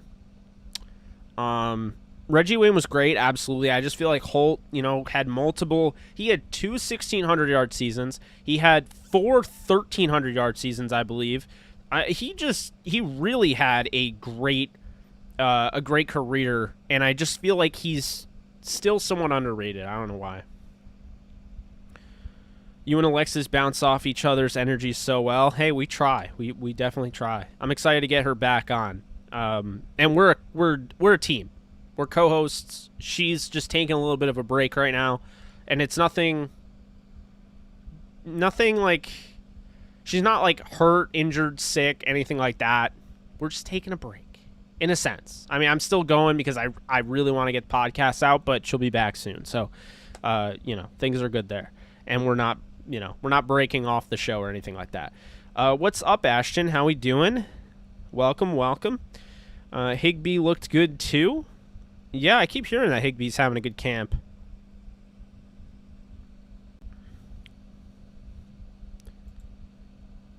Oh, wow, we have more people that have not listened to the Downtown Rams podcast.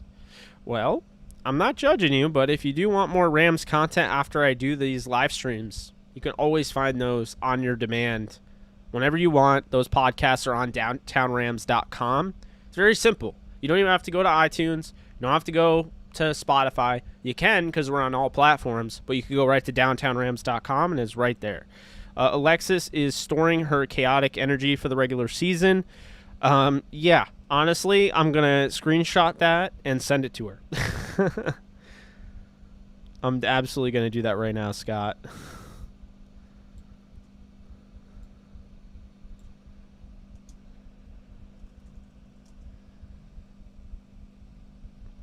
What do you think we will do next time with first rounders, trade or draft a quarterback? I guess it depends.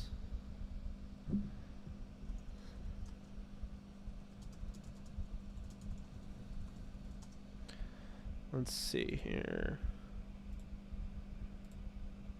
She said she really is. She just texted me back.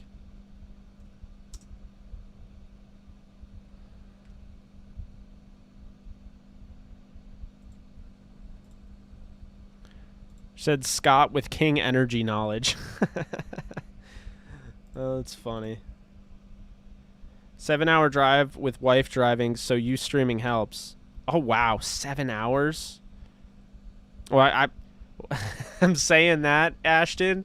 And, man, I'll be on the road this time on Sunday. I'm driving. So what I'm doing basically is I'm flying out to be with my grandfather. My dad has actually been down in Florida taking care of my grandfather for the last 2 weeks, I want to say. So I'm actually going to be going there, and my dad and I are going to drive back like 23 hours. So that'll be so much fun. It actually will. I like road trips. Oh, there's Alexis. How about that? What is up, homie? I was just telling people they want to subscribe to the podcast, and was talking about that you'll be back. And then we had Scott, of course. I sent you the screenshot. Alexis is storing her chaotic energy for the regular season. So yeah, that's pretty much, that has been that. What's up, Nugget Rose? You're at work? You're always at work. Hope all is well with the old boy. Thank you, man. I appreciate that. I don't have too much information right now. I'll obviously have more when I'm with him tomorrow, but the Queen of Chaos. Oh, I also made you a moderator. Don't make me regret that. I'm concerned about going to the Chargers game because of the Delta variant. That's definitely a reason to be concerned. Not gonna lie, I understand that's obviously that's wreaking havoc right now. So, I hope you can go, but I understand obviously if you can't. VA to SC. Wow. Yeah. Do you see the right next to your name? Do you see the? Well, first off, now your name is Blue. What was it? Do you see the wrench? I can't even talk. Like, this is why, by the way, she needed a break from me, because like I was stuttering too much on the show. No, I'm kidding. But yeah, the wrench next to your name, that shows that you're a moderator. Everyone who has a wrench next to their everyone that has a wrench next to their freaking name is a moderator. Oh my god, I cannot talk. It's so bad. Wore my James Laurinaitis jersey for Legends Day. Got mad props for it. Love to hear it.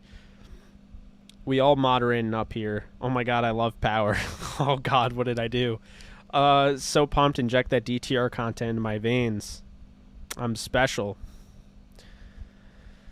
Yeah, I gotta have moderators to keep my community thriving. We're not trying to be a Keemstar community up here. We're not trying to be, Aubrey Huff, his community. Trying to be our own thing. Trying to be positive. Lift each other up. Oh, Trevor, what's up? I thought you were a moderator. Trevor's now a moderator. We will have content. Hopefully the Rams will give us some good stuff this season. I think they will.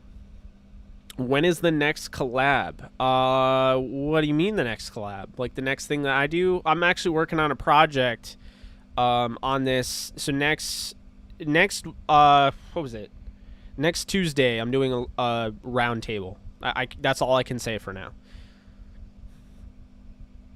So, moderators unite. Gotta have true fans on this show, man. I got time. I've been hard times with the Rams. I'm loving these past McVay years. I feel that. The Rams are 6th right now in the NFL. As far as all the teams combined that have had a losing record, they've had the 6th. I don't even know how to word this. But so far, the Steelers are number 1. They haven't had a losing record since 2003. The Rams are in 6th. They haven't had a losing record since 2016. That tells you all you need to know. This league is unforgiving, ruthless, and will kill you. And the Rams with Sean McVay, and this is why I laugh when people are like, Jake, and I'm not trying to mock anybody, of course. Like, you have an opinion, I respect it. But when people ask me, Jake, Sean McVay on the hot seat, I'll be like, insert name here. Has Sean McVay had a losing record with the Rams? He's on the hot seat. Like, if Mike Zimmer is still coaching, with the Vikings, and he's not on the hot seat, then there's no way Sean McVay's on the hot seat. I wish they'd make Rams versus Chargers a yearly regular season game. That'd be cool.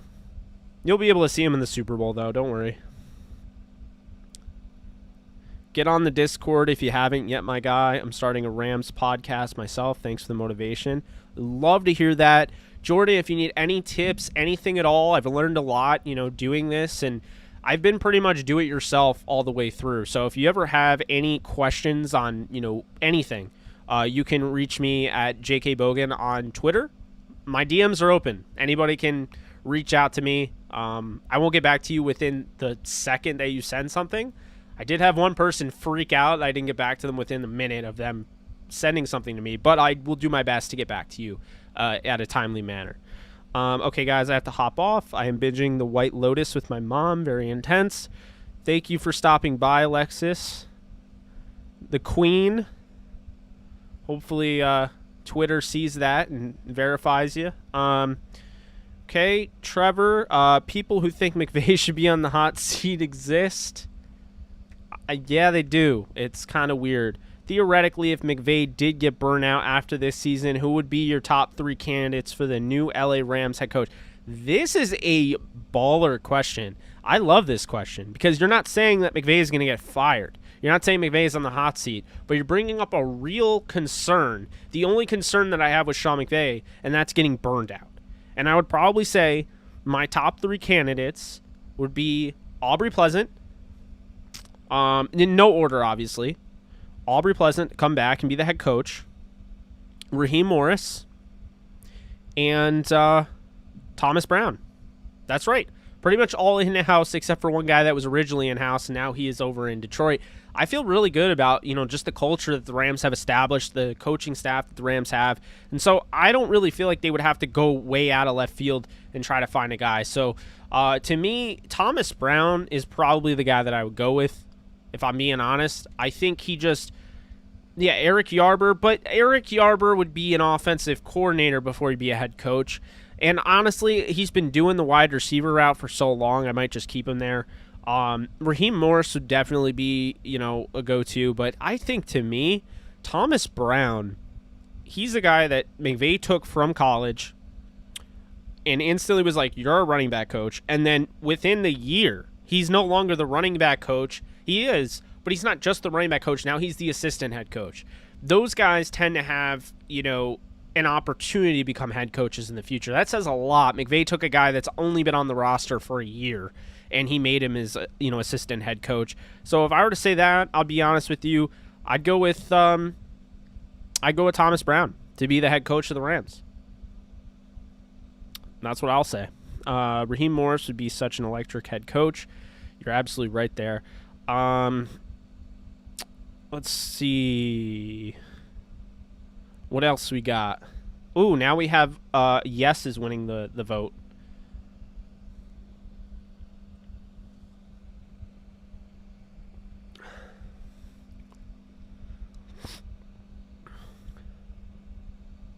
So we got 72 people in here. We have 56 likes. If you guys can like this, it's the thumbs up. Hit the thumbs up for me. It spreads this thing out. I'm sorry to repeat myself, but I feel like once I do, yeah, now we're at 59. Keep this thing up. Yeah, 61. Keep hitting that thumbs up. I realized, I'm not saying everybody is like this, but I realized when I say hit the like, I don't think everyone knows where the like button is. I had that the other day. Like, someone's like, what do I hit? And I was like, oh, the thumbs up. And he's like, oh, I didn't even know there was a thumbs up. I'm not even seeing that. Like, so, you know, I got to be more awake for that. But I feel like this has been a pretty successful stream. I don't know about you guys. I've had some fun. So what are the Rams going to do until preseason game on Saturday? And is training camp over? Great question. I'm not really sure. I don't really have their schedule. But I think... Oh, yeah, today was the last day of training camp. Okay. Okay, yeah, I think they'll just have those practices, like, behind closed doors type deal. It's going to be off limits to the fans. I like Eric Bieniemy. Fourth, I don't know. There are other guys I do like. And that's tough. Because, I mean, I would, man... You know, I would consider DeMeco Ryans the defensive coordinator for the 49ers as a head coaching candidate. Was hoping to see the Wolf. Yeah, it doesn't look like you're going to see Wolford at least in the first preseason game. And to be honest with you, that's fine. I'm pretty confident in what Wolford can do. He's already shown he can play in the preseason. He's shown he can play in the regular season. Manipulate the pocket, make things happen with his legs. He's fun to watch. But it'll give an opportunity to a guy like Bryce Perkins or Devlin Hodges. Hodges has already played in the NFL. He's shown you that he can do it. Not at a particularly high level, but then again, nothing really went well that year for the Steelers. So it'll be interesting with better weapons what he can do. And then Bryce Perkins, you put in that just what he can do with his legs. Very, very athletic. But on top of that, I think he's underrated. Bryce Perkins came in, both of them. I had Devlin Hodges in his respective draft class. I had him as the 8th quarterback, and I believe I had Bryce Perkins last year as the 9th quarterback on my board. So I like them both, and I really do think Bryce Perkins, with that speed, is going to offer something we haven't seen in a Rams quarterback in a long time, if ever, to be honest with you. He's got elite speed, guys, and he can throw a deep ball. And he's a pretty good quarterback. And on top of that, I think he can make all the throws, albeit he doesn't have the best arm in the world. I think his arm is pretty good, though. But Virginia was led by him. Like, he brought them back and made them a contender. So I'm not out on him. I definitely really like him. Plus, you have that whole Taysom Hill thing. The Rams are a team they take. They like something, they take it. It's a stealing type of league, right? It's copycat league. So if we know that this Taysom Hill project is working with the Saints, and if we know that teams are having a hard time stopping him, then obviously teams are going to try to find their own guy. And we saw that Tommy Stevens, I think I want to say with the Panthers, but someone added Tommy Stevens and they're using him that way. I could definitely see that happening with Bryce Perkins being the Taysom Hill of this, this team. Apparently, Wolford will not be playing in preseason. I didn't really think so. We have a joint practice with the Raiders next week, I believe. You are correct, Ryan. We also, next week, will have Madden coming out. I want to say, yeah. So early access. I'll have early access to Madden before it comes out on Wednesday of next week. And I will be doing Madden streams. And we'll be doing Ask Me Anything. I'll be playing Madden. We'll be having fun. And we're going to do Madden streams. Maybe we'll have some games where I play people on here, things like that.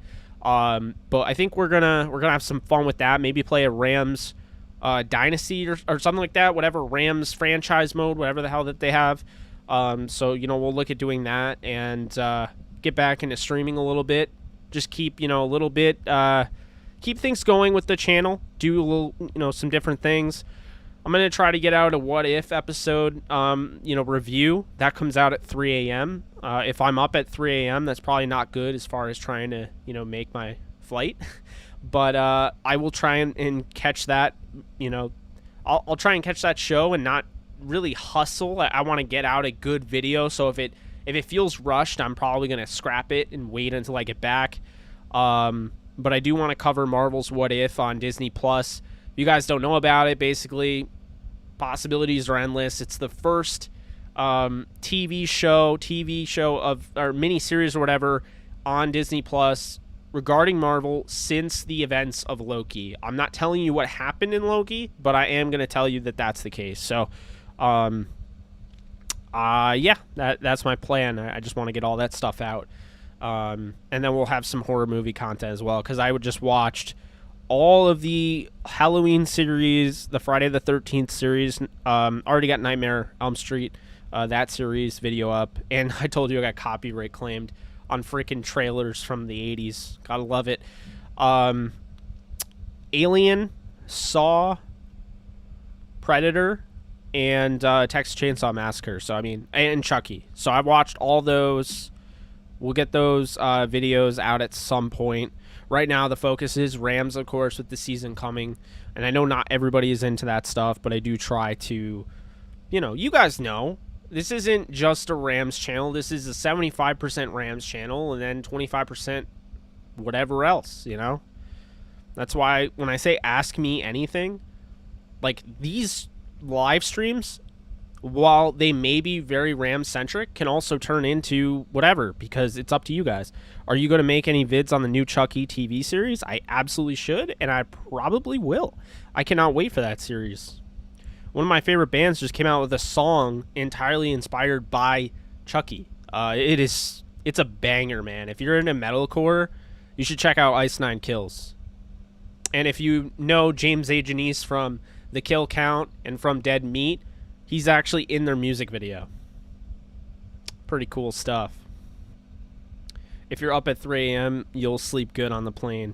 That's also true. If you pay $5 for EA Play, you get Madden for a few hours on the 12. Really? Huh. I have EA Access, which gets me it on the 17th, but I don't have on the 12th. No, I don't have that. Would be difficult to do since we just restructured his contract. Should the Rams consider trading Cooper Kupp? He always gets hurt in the most crucial games. The Rams are not considering trading Cooper Kupp right now, but I hear what you're saying. If he gets hurt again, they might have to make a tough decision there, but they're not trying to get rid of him, obviously. He's going to be a focal point, and he's considered one of the franchise players right now. Dennis Schroeder signed a $5.9 million, signed for $5.9 million. He got to fire his agent. Yeah, that's a really unfortunate turn of events there for him. I feel for him. I really do. I mean, while he wasn't worth $80 million or whatever the Lakers offered him, and he sure as hell wasn't worth a max deal like he wanted, but this idea that, like, he wasn't worth more than, like, he's at least a $10 million player. I mean, him signing that cheap is really annoying because there are guys that got the bag that aren't anywhere near as good as him. But they get it because they're 6'10" and they can shoot threes, but every part of their game is about as useless as a doorknob. That's my issue with the NBA, by the way. There's these guys that get paid out the wazoo, and then you get, like, Dennis Schroeder gets a bad reputation for turning down money.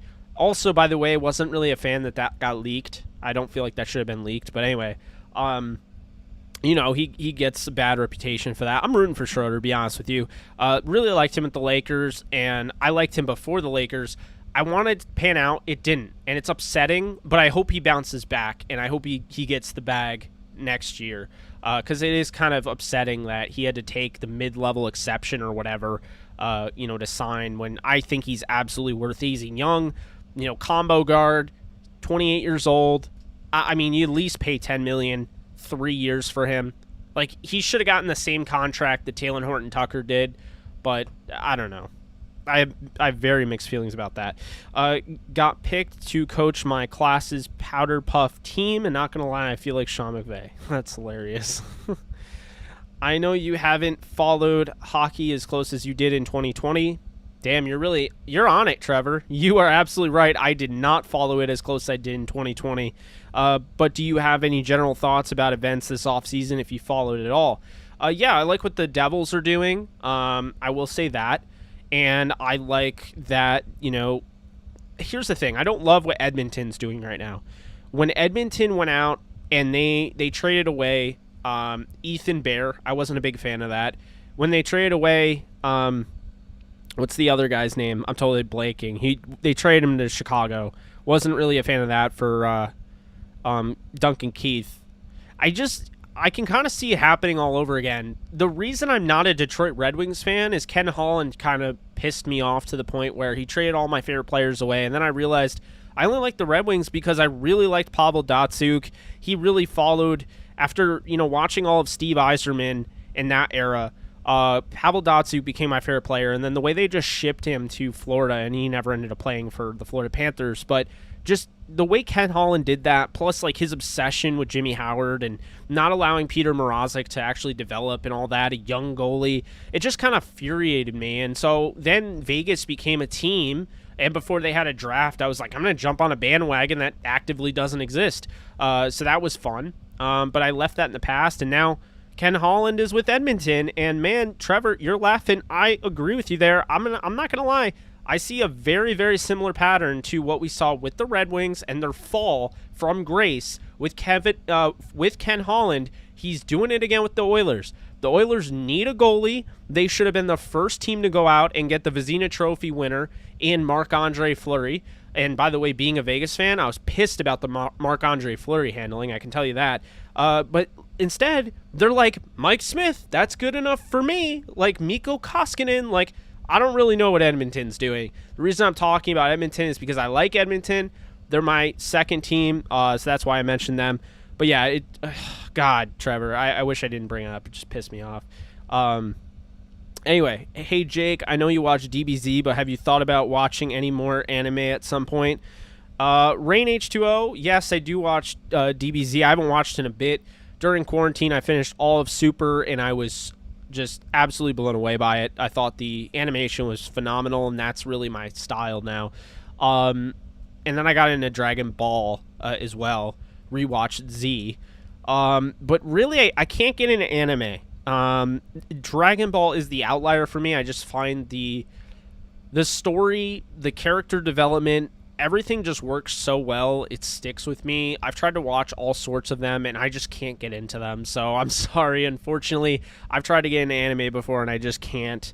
My buddy Evan has been trying to get me into One Piece and, you know, all those, and I just can't do it. So I respect it. It's definitely creative stuff, and it takes a lot of time to dub and sub and all of that, but I can't get into it. So I'm waiting for the next Dragon Ball project, which is Superhero or whatever, the movie that's coming out in 2022. Can't wait for that.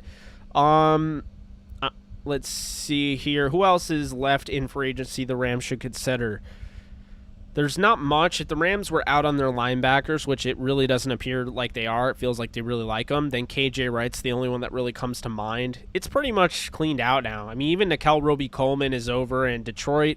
The Rams are probably not going to get another running back. They feel really good about where Jake Funk is at as a rookie. They feel really good about Xavier Jones making those steps and taking those steps to getting better in year 2, and they love Darrell Henderson. I've been saying that for a while. Do not sleep on Darrell Henderson.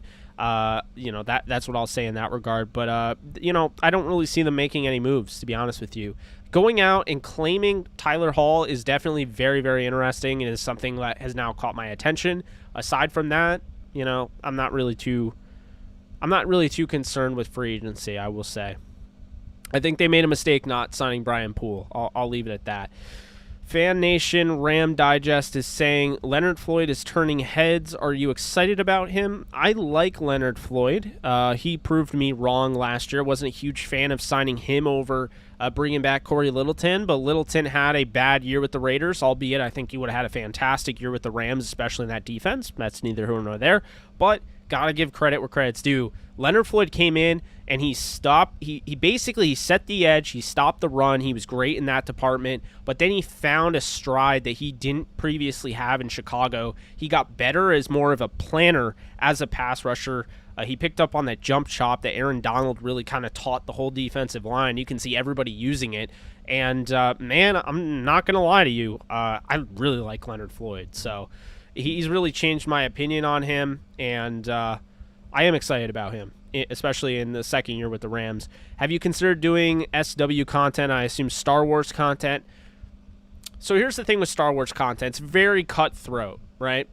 The Star Wars fans are so insane that if I were to start doing Star Wars content, it could be bad. I'm not I'm a very, very big fan of Star Wars, but I don't have lightsabers behind my head right now. I don't have mounted lightsabers. I don't have Darth Vader's helmet on my desk.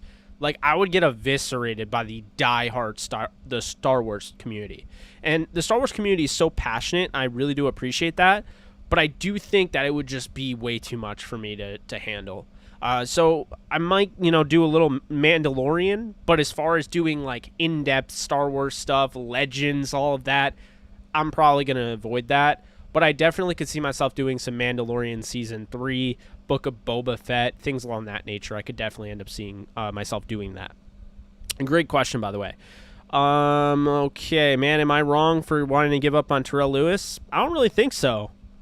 I don't think so. Third-round pick. He's struggling to stay healthy. It's unfortunate, but sometimes you have to cut ties. And keep in mind, he's not free, okay? So it's not like you have to keep him because, he's free. He costs against the cap, but more importantly, he's a roster spot that someone else is not going to get, and you're only probably going to get 6 games out of him. So I think the Rams have to think really cautiously about this if he's worth keeping on the roster, and if not, they probably should IR him. I'm not going to lie. Playoff hockey is awesome, by the way. Absolutely, totally agree with you. Dallas has had a sneaky good offseason, I think. Not big additions, but lots of amazing depth additions, and they got killed by injuries last year. Should be in that tier right below the contenders. Dallas isn't going anywhere, in my opinion. So, I mean, I hear you there. I think they're a competitive team. Like I said, you know, I haven't really been following, you know, like you mentioned, as much as the year prior, but you know, I'm hoping to really get into it this year. We'll see, and I might make some videos on it. You know, again, we'll see how it goes. But I think I'm going to be making more videos on the Lakers this year and following the NBA a little bit more this year. It was hard, you know, with COVID and everything. It's like you try to get back in, and it's just like some sports, like the NFL for me, is like Christmas when it starts, and it doesn't go away for me. Like, I'm not one of those people that is like, I can't get in the NFL, man. The MLB is here. I'm like, bye-bye, you know. I'm watching baseball a little bit more, but the analytical, you know, the seam heads that are just way too analytical, that believe that pitchers should only pitch 2 innings to start, all that nonsense. Batting average. I love this one. Batting average no longer matters. It's just really kind of taken me out of the game, to be honest with you. So I've been trying to stay with it, but for the most part, I'm not as much of a diehard baseball fan as I am an NFL fan like I used to be. So I really just follow my team with that. Okay, I'd rather watch paint dry. Wow. Have you guys seen Myles Garrett's anime-style visors? I have not. Get into Naruto. Wait until One Piece is done. It's been out since 1999, and it's still not done. Wow. I can't get into Naruto. I have a few of the games. I liked it when I was younger, and now I just don't like it. So, I don't know. If nostalgia can't get me into it, I don't know what to say. I was actually on board with Vegas trading Fleury purely as a concept. I think Leonard and his contract is preferable long-term. The way they handled it and the return they got were piss poor, though. Absolutely. I didn't hate getting rid of him if they feel like they can land a guy like, what's his face? I totally forgot the guy's name. Eichel. I almost said Dallas Eichel. Oh, my God. No, not him. Jack Eichel from Buffalo. I just think they're probably going to need way too much. I don't think Vegas is willing to give up all that much. And on top of that, I'm not really hearing great things about Jack Eichel as a teammate, so I don't know if I really want him in general. So it's just kind of like you trade away the Vezina Trophy winner for a guy that doesn't even want to play in the NHL and for a cap dump. I don't know. Seems a little risky there. KJ Wright going to Vegas? Oh, I didn't know that. Jake kind of seems like everyone is having a great camp. I want to know who isn't looking good and who's having a bad camp. I guess they're not going to report that. No, they're not going to report that for the most part, but I will say if you went over to Miami Dolphins camp, I just saw that Noah Igbenogany, I don't know. Don't ask me how the hell I'm able to pronounce that name, because draft day I could not. Now all of a sudden I can. Noah Igbenogany, he actually, for the Dolphins, 30th overall pick from Auburn, I believe, in 2020, is struggling mightily to the point where now they might actually have to take McCourty, who was playing safety late in his career. Jason McCourty does not want to play cornerback, and they are actually going to put him at cornerback because of how much of a struggle Noah Igbenogany has had in camp. So that's the only guy I could really tell you, not even a Rams guy, but I did see that. I don't know how much truth it is to that, but if there's truth to that, then that really blows, honestly. I thought he was a pretty solid talent. I wasn't super high on him, and I thought first round was a little too rich, but I thought he was a solid talent. Jacob Harris mossed a couple people today. Nice. You should do a reaction videos on anime. I think a non-fan perspective would be interesting. That is interesting. Maybe I'll consider that. Yeah, that's really understandable. I'm a huge Star Wars fan. I would consider myself a diehard, but there are just some people who act like it's the Holy Grail. That's true. It's like, I want to please everyone, but at the same time, I also want to please myself. And I can't, like I always say, I will not make a video if I can't get any sort of gain out of it. If I sit here and feel like it's not my best work, but I know it'll get me a ton of views, I'm not going to put it out. I know it sounds crazy, but this is not what this channel's built on. I'm not about chasing clout. I refuse to get into all that. When I started expanding my channel to other things like horror movies and the MCU and things like that, it's because it's things I truly care about. It's things that maybe I know enough, in my opinion, to talk about, maybe educate a little bit.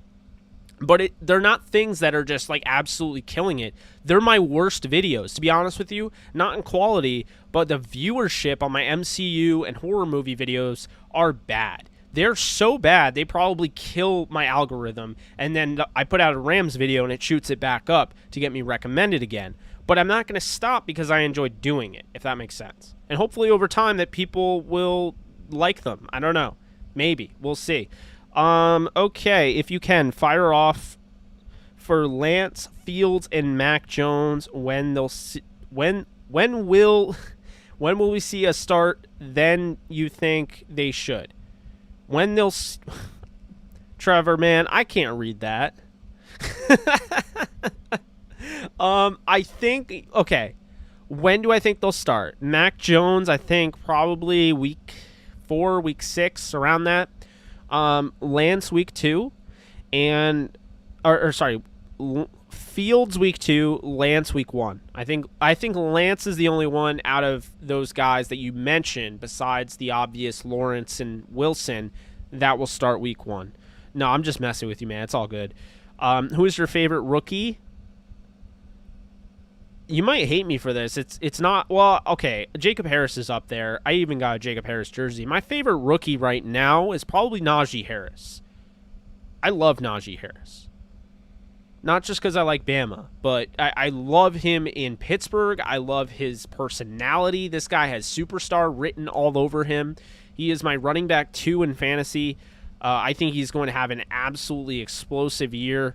And, man, yeah, I love him. Another guy I love is Jalen Waddle. I like Kyle Pitts, and I love Trey Lance. And also I love Trey Sermon. Let's see here. Will we see Trey Lance this season if Jimmy G stays healthy? Yeah, I think he starts week 1, regardless of Jimmy G's health. I'd like to get into basketball, but I don't know where to start. The Spurs are in shambles right now, from what I'm hearing. Is that your team, El Pineapples? Yeah, I mean, the Spurs are all over the place, which I expected. I mean, their big 3, their core 3 retired, so, you know. When you think they'll be versus when you think they should. I think, when they should, I mean, I don't believe in sitting any of those quarterbacks. Mac Jones, I think, at worst, is probably a little bit worse than Cam Newton, but will get better over time. Allow him to make mistakes, fall forward, learn from them, instead of playing Cam Newton, who really, he threw 8 touchdowns and 10 interceptions last year. I'm not about to trot that guy out. And I'm sorry, a lot of people are still stuck on Cam Newton winning an MVP in 2015. I'm not. I'm totally out on him. Like, I mean, I'm absolutely out on Cam Newton as a starting quarterback in the NFL. If he is, he's the worst starting quarterback in the NFL. So I would start Mac Jones week 1. I would start Trey Lance week 1. I'd start Justin Fields week 1. I don't believe in sitting quarterbacks. I honestly hate it, to be honest with you. Quarterbacks got to get scraped up. They got to get pushed down. They got to learn. They got to get hit. You know what's a great example? John Wolford. Do you know why he struggled early on in that game? His first ever game starting in the NFL against the Cardinals? I'll tell you. Troy Aikman said it best.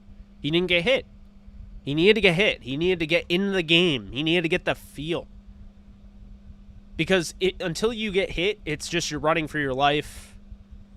You're staring down the barrel and you're throwing the ball immediately. You're getting picked off. Pick 6, start the game.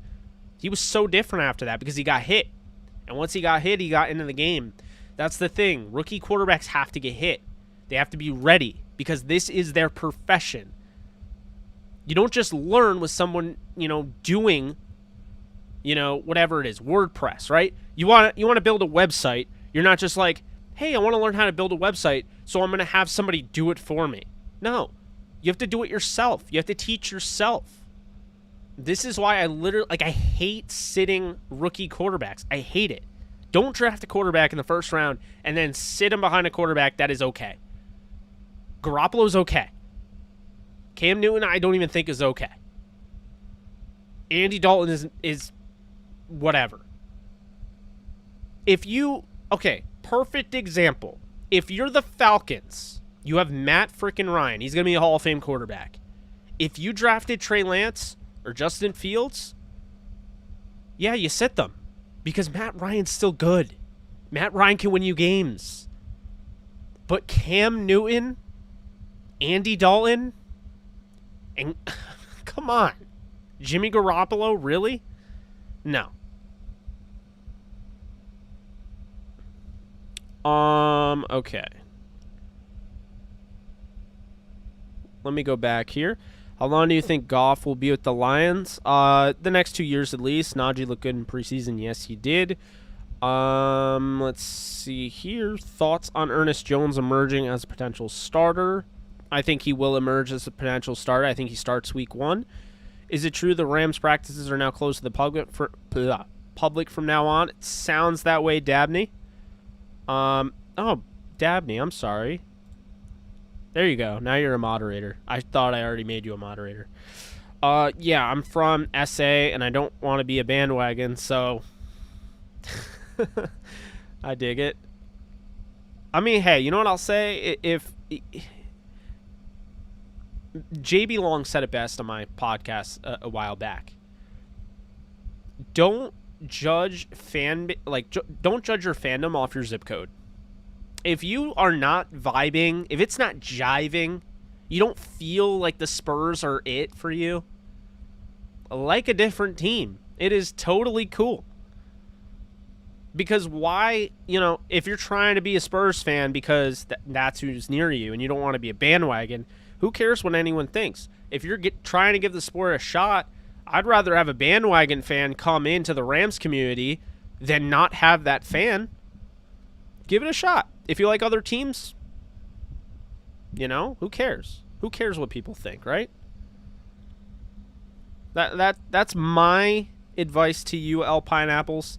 It's why when I was thrashed for giving away an original 6 team because I like the Red Wings, when I was thrashed for just getting rid of them for Vegas, I said, look, I don't care. It's keeping me in the game. It's keeping me in the sport. They traded all my favorite players away. I don't like the GM. And you can't say I'm a bandwagon fan because this team doesn't even have a team. They're just announced. They don't even have a logo yet. And regardless, I don't care what you think. Newsflash. I do things all the time where people are like, you sure you should be doing that? And then I say, no, but is there a manual on life? Is there a manual on fandom? That's why I always tell people, like Rams fans, when they're like, oh, he's a bandwagon, don't let him. Man, that's not what the Ramley's about. The Ramley's about a collective group of Rams fans that act like family.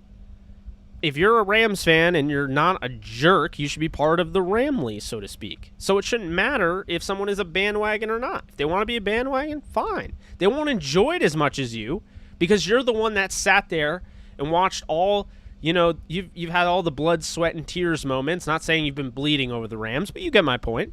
I don't worry too much about, bandwagons. Bandwagons help the views. Think about it. Bandwagons help content creators. Bandwagons help the fan base. There's going to be bandwagons that join the Rams very soon. Right now, they're sitting at one of the almost dead last in the league for Twitter followers. If you think that they're going to be almost dead last in the league when they win the Super Bowl this year, you have another thing coming. Because the Rams will shoot up. They moved. LA didn't have, I don't have to tell you this, most of you guys are from LA. LA didn't have a sports team for 20 plus years. Now they have one. Just allow it to marinate. You're going to have new fans. It's okay. Bandwagon fans are not the end of the world. I'd rather have a bandwagon fan than a diehard that makes all these, fights all these people at these games. And don't let me get into that like yesterday. My God, I thought I was going to lose my mind when we were talking about people fighting in the stands. What kind of... Oh, God. That stuff just always pisses me off. But yeah, that's what I would say. I know I went off the rails there. But I did want to give you a legit response on that because, like I'll say, El Pineapples, don't feel like you're forced to like the Spurs because you're in San Antonio. Like, you know what I mean? And it's not going to be because they're bad or they're good. If you feel those heartstrings when a Spurs, like your team is losing, that's how you know you like your team. If you don't have that feeling, if you don't have a connection, you might not like that team. You might be forcing it. I've tried forcing fandom all the time. When I was younger, I tried forcing it so much. I tried forcing it because I went to Atlanta. I visited my aunt who used to live in Atlanta. I tried to like the Falcons as like a second team or a third team or whatever. I tried all sorts of stuff when I was little because I love the NFL. So when I tried to force my fandom on the Falcons, I realized I got no joy when they won, and when they lost, I didn't feel anything. And I knew because when the Rams lost, I was furious. I didn't want to go to school the next day. I wanted to throw stuff, punch a wall. I tried the same thing with the Jaguars. My aunt in Jacksonville, they're in the AFC, so it's like they're not rivals. I like David Garrard. Hell, I thought I wanted a David Garrard jersey. But they were my second team or third team or whatever. I didn't have that feeling. And even still, my second favorite team, really they were my third, fourth, whatever. My second favorite team when I was in high school, I would say, freshman year, was actually the Philadelphia Eagles. Funny story. I love Donovan McNabb. I had a, a poster in my room of Donovan McNabb. I loved him. I loved Brian Westbrook. He's one of my favorite all-time players. I love Brian Westbrook. I like Jeremy Maclin, even though he shredded my Kansas Jayhawks in the not the Orange Bowl, the Big 12 regular season game that probably would have sent the Kansas Jayhawks to the national title game. Anyway, I like Denari Alexander. Well, no, sorry. We're talking about Mizzou there. My bad. And then I like Deshaun Jackson. I wanted the Rams to draft Deshaun Jackson, and I rooted for him after the Rams didn't draft Deshaun Jackson. I liked Sheldon Brown. I liked Brian Dawkins, Jeremiah Trotter. I really liked the Eagles. But even still, as a second favorite team of mine in freshman year of high school, I realized I didn't have any connection. When the Eagles lost, I was like, oh, that sucks. But I was more focused on the box score, or I was more focused on watching, my fantasy football team, or watching how well did Brian Westbrook do, how well did Don McNabb do, Kevin Curtis as well. Like, how well did those players do? That's what I cared about. I didn't really care about the Eagles' win or loss, and that's how I knew. I was like, yeah, I mean, I have a second team, but it's not like the Rams where it would literally cripple my Sunday if the Rams lost. And that's how you know. That's how you know if you're a fan of something. If you're ever wondering that, if you're just like following along, you've been doing it for years, think about it. Take yourself away, you go and watch your baseball team, right? Do you get upset when they lose? Do you get upset when they win? I mean, I'll be honest with you, I get a little annoyed when the Yankees lose, but I also realize it's 162 games in the MLB season, so I realize it's not the greatest example. But the NFL, I think, is a great example, because if you feel like you have all these multiple teams, and you're sitting there and you're like, yeah, the Jaguars are my second team, or I like the Titans, or I like the Colts, or, I like the Patriots, I rock with all these teams, and you're not feeling anything for them in a short season, we're talking 16, now 17 games, where a loss can be the beginning of a huge, losing streak or what have you. If you don't have any of those feelings, then I hate to break it to you, but you don't have that passion for that team. You're not in it with your heart. And that's what I mean by the heartstrings. If you start to feel like your heart is pumping, it is pounding when your team is down with 2 minutes to go and you're actually fearing a loss, that's how you know you like that team. I think another perfect example is college basketball. There'll be teams that I like for a year because I like a certain player, but no team do I care about more than the Kansas Jayhawks in college basketball. And so when Kansas is about to lose in the national title game or the Final Four or the Elite Eight, I feel like my heart is going to explode. I'm sick. I feel just disgusting, right? The Rams game, the Rams game against the Packers, I was like nervous. The Super Bowl, I was nervous. I had never been any more nervous than the Saints game. I totally thought the Rams were going to lose that Saints game. Totally. Absolutely thought that. I thought that they outplayed them for the second half, the entire second half. I thought the Saints got lucky on the tipped interception off of Todd Gurley's hands. And obviously, like, their fans were breaking rules, basically, because they were using those noisemakers that aren't allowed. But that is my point. That Rams playoff game, I felt sick. Hell, I don't know if it was connected because I got so sick afterwards. I think I got the flu. But I was not the same after the Rams lost to the Falcons in the playoffs. When Farrell Cooper dropped that ball and he fumbled it, I literally had to puke. Like, I felt like I'm not invested in this football team. Unlike any other team, really. I think the only team that comes close are the Jayhawks when I get that feeling. But that's, of course, you're talking an NCAA tournament game. Stakes are high, So that is my rant on fandom. Did not know we were going to go that long with it. I didn't know it was going to happen, but it did. Man. Analytics are ruining baseball. You got that right, Scott. One Piece is insane. I used to be caught up, but I'm so far behind now. That's why we say, I'm not going to say that word, them picks. Apparently, Jamar Chase is going too well at Bengals training camp. Isn't going too well. I don't buy that. I think he's going to have a great year. Good, I took him in fantasy. Who is your favorite rookie? I already answered that. My bro-in-law is a Fins fan. It's true. Oh, yeah, I heard Jamar Chase not looking good. Scott. If you can fire off... okay, I did that. Will we see... Saw that. Sorry, I'm trying to catch up here. It gets all weird with the comments. It, refresh it. I've told you guys this so many times if you watch my streams, but it just refreshes and gets all weird on YouTube for whatever reason. How long do you think Jared Goff will be at the Lions? I did answer that. The 2 years he has the contract, and then maybe he gets a contract extension. Thoughts on Ernest Jones? Answered that. Answered that. Do you think Saquon will hold up this season? Yes, I think he'll be the #1 running back in the NFL. Just the Lakers fan, so you can claim that you aren't a bandwagon before our 18th chip. That's funny. Next time you think we use our first... I don't even know, man. What is it, back to 2025 now? 2026?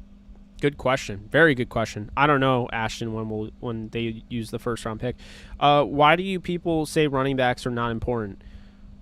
Why do people? Because I was going to say you people. I'm like, man, I always think running backs are important. I don't know, man. I think really what it is that they don't believe in paying running backs. And plus, there are a lot of guys in this league that, I've always said, give Xavier Jones 250 rushes, right? You give him 250 carries. Tell me he's not going over 1,000 yards. I think a lot of these guys, running back especially, is log jammed in this league with a lot of talent. And a lot of guys that never get an opportunity to shine. So when you have a guy like Tevin Coleman who scored 4 touchdowns in the NFC title game, and then you don't even see him, he basically falls off a cliff, and now he's with the Jets and he has an opportunity. But you also now have LaMichael Pirine, who belongs in this league, can play in this league, but now he's behind Tevin Coleman. They just drafted Michael Carter. So you can see what I'm saying here with all these running backs that are constantly getting overwritten like it's a new save file in their video game.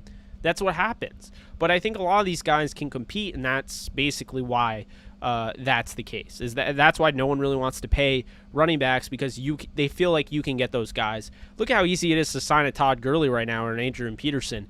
They could be your #2, and they'd be a pretty damn good #2. They have good success in the red zone as far as running the football at the goal line. short yardage situations, guys that can pass protect, guys that can catch passes out of the backfield, maybe not as much as Adrian Peterson, but that's the thing. You know, a guy like Bo Scarborough that, you know, really hasn't gotten a ton of opportunities. When he does, he's actually played pretty well.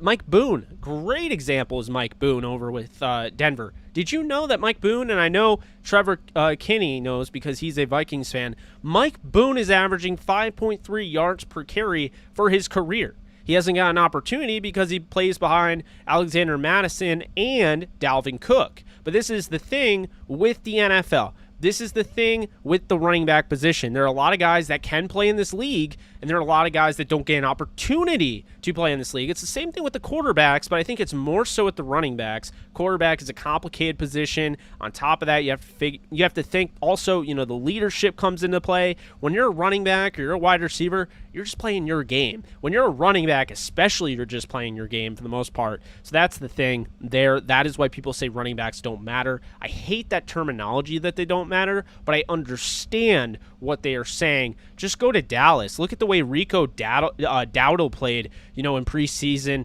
Look at how he looked in the joint practice against the Rams. Obviously, that guy's a pretty good number 3 guy. On top of that, they have Tony Pollard and Zeke Elliott. You know, that's what I'm talking about. You know, and you know, another thing, like for instance, the Colts. So you have Jonathan Taylor, you have Nyheim Hines, you have Marlon Mack, you have Jordan Wilkins. Like, do you think Jordan Wilkins can go somewhere and run, you know, at least 4.2 yards per carry average and have a solid season? I'm sure he could.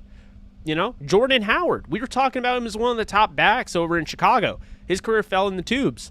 You know, how much was that Jordan Howard and how much was that the culture of the NFL with running backs? How quickly it is to just overrate guys. Think about this. Kerryon Johnson looked like an absolute stud with the Lions, and then they drafted DeAndre Swift and basically swiftly used a broom and pushed him under the rug.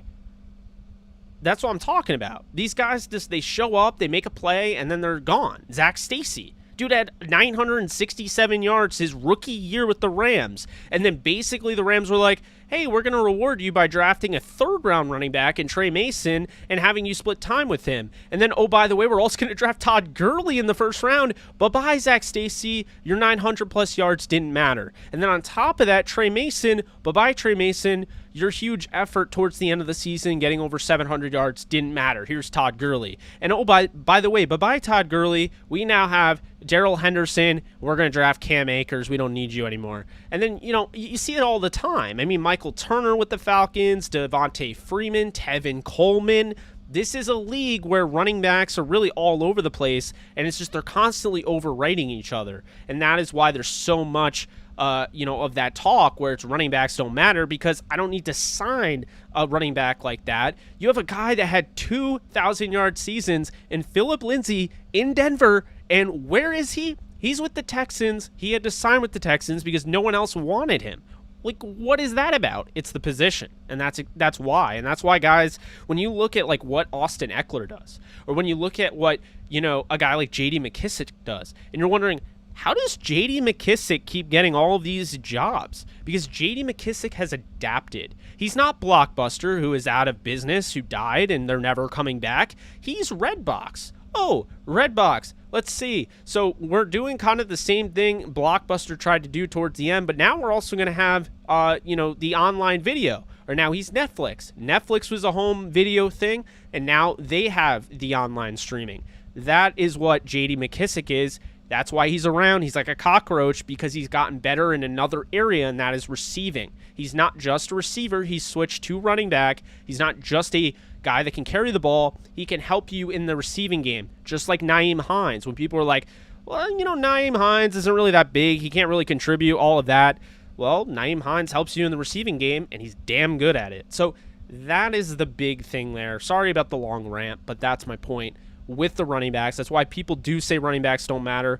I disagree with that idea, but I understand what people mean when they say that. Okay, so sometimes I don't know how I go on those long rants without even having a breath or taking any of my drink. Ah, damn. Okay. So yeah, great question, JP. That started that whole rant. Are you going to get Madden 22? I know a lot of people will be holding out buying it at full price due to not enough changes within the game. Yeah, I'll have Madden 22. We're going to be streaming it as soon as it comes out. Early access the 17th and on. Might even stream it every single day, at least like an hour. I really like how New England set up their pass catchers, no matter who the quarterback is, the double tight ends, and then Aguilar and Bourne, both being solid supplemental wide receivers. Just sucks they don't have a wide receiver one. I agree with you, and I think, Jacoby Myers is still somebody that they really like and they trust in that, the receiver room. They might want to get rid of N'Keal Harry before he literally has no stock. I think they're probably hoping that he could blow up in preseason. Don't be surprised if they try to force feed him the ball, get his stock going. They're already out on him, I think. So I think they're going to try to build up his stock, be able to trade him. But I agree with you. I think the double tight ends was a genius idea. Plus, it stopped other teams from being able to go out and get another tight end. I mean, think about this, right? A team that may have wanted Jonnu Smith or may have wanted Hunter Henry, in a way, the Patriots blocked them by signing them both. So they were the top two tight ends on the market, by all accounts, and they signed them both. I think that was smart. Aguilar, provides a deep threat. Obviously, he needs to keep catching the ball. He had a really good year last year for the Raiders. If he goes back to his ways with Philly, that could be a long thing. And then Bourne has been super underrated with the 49ers, can do a little bit of everything. Isn't the fastest receiver, but coming from Eastern Washington, he's very similar to what Kupp brings to the table. More of a poor man's Kupp, but I definitely like, what Kendrick Bourne brings for sure. Let's see here. Them trading for Julio actually would have made that room really good. I agree. I think they absolutely should have pulled the trigger on that, but they apparently didn't think so. Why do you hate Cam Newton so much? I don't hate Cam Newton. I just don't buy into hype with Cam Newton. There's no hype anymore. We saw what we saw, 2015, great, Super Bowl run, great, didn't win a Super Bowl. That I'm not even hating on him for that. But it's like the constant, he can't stay healthy. And now he's basically just a running quarterback that just is very, very limited as a passer. So that's my biggest gripe with him. How long do you think Jared Goff will be with the Lions? I think I already answered that, but I said 2 years, and then potentially he'll get a contract extension. We'll see. The No Fun League at it, again, cracking down on celebrations. Yeah, I'm not a fan of that. I saw that. 2 taunts and you are done. That's insane.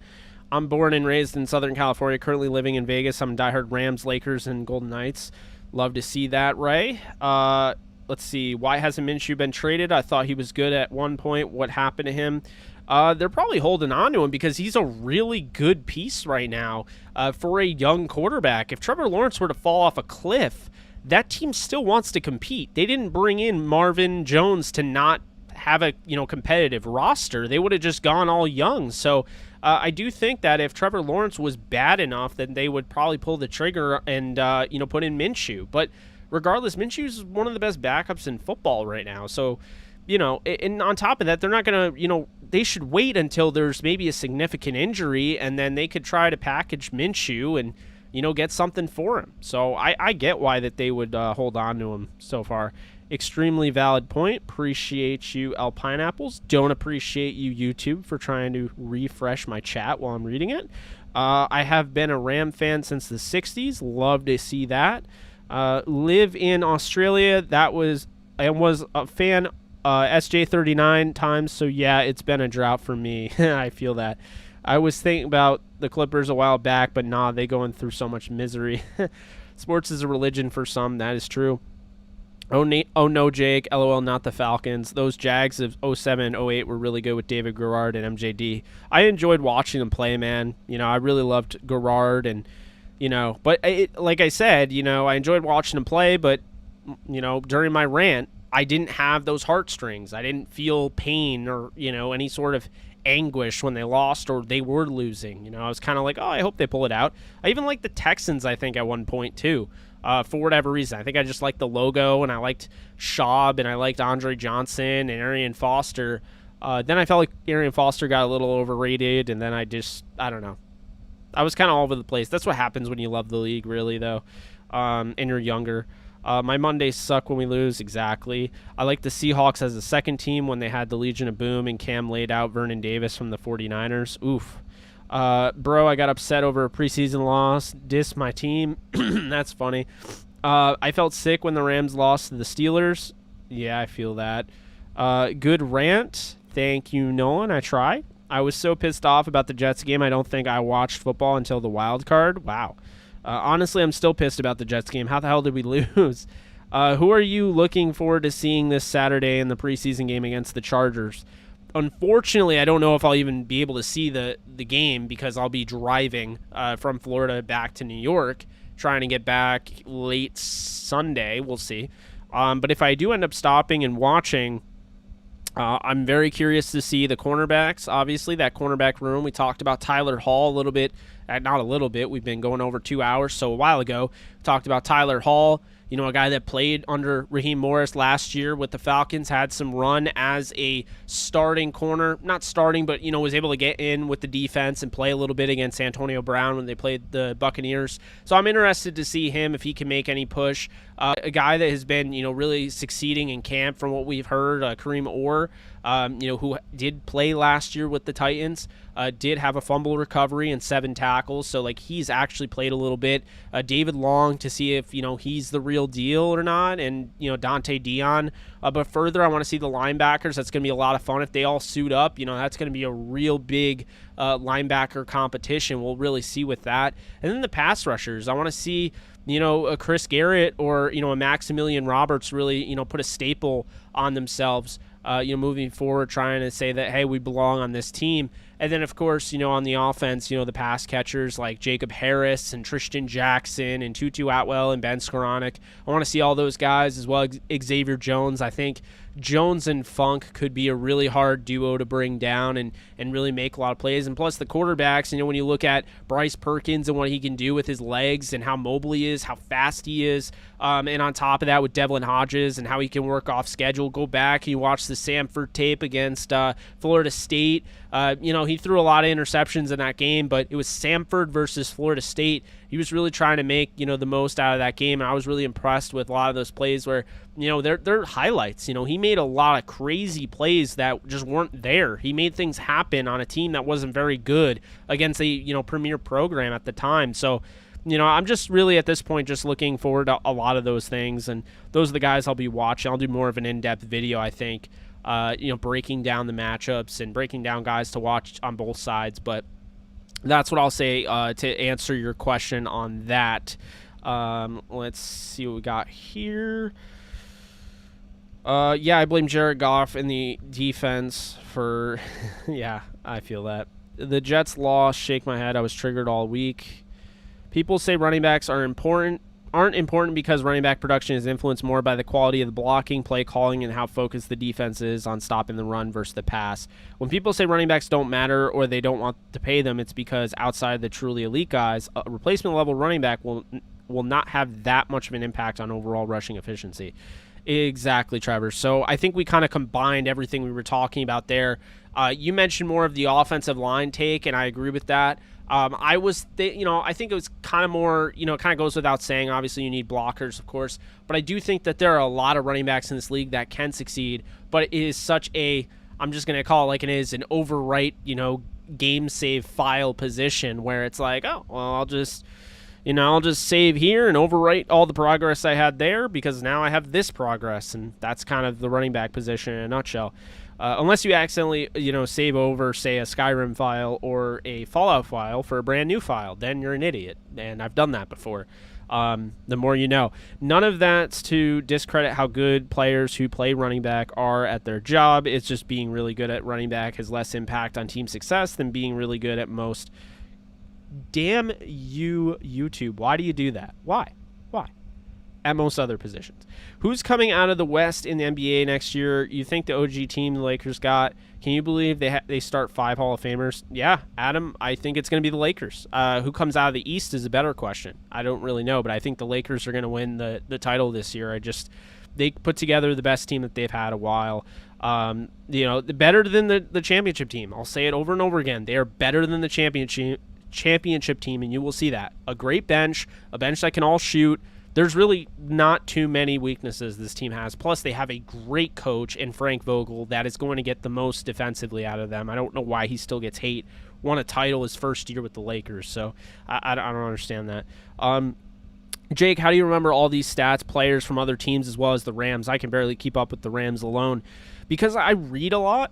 And when I'm interested in something, I'll go and look at the stats. And while I'll pull it up during the stream, you know, I'll pull up a lot of stats during the stream, and I'll pull up stuff like that.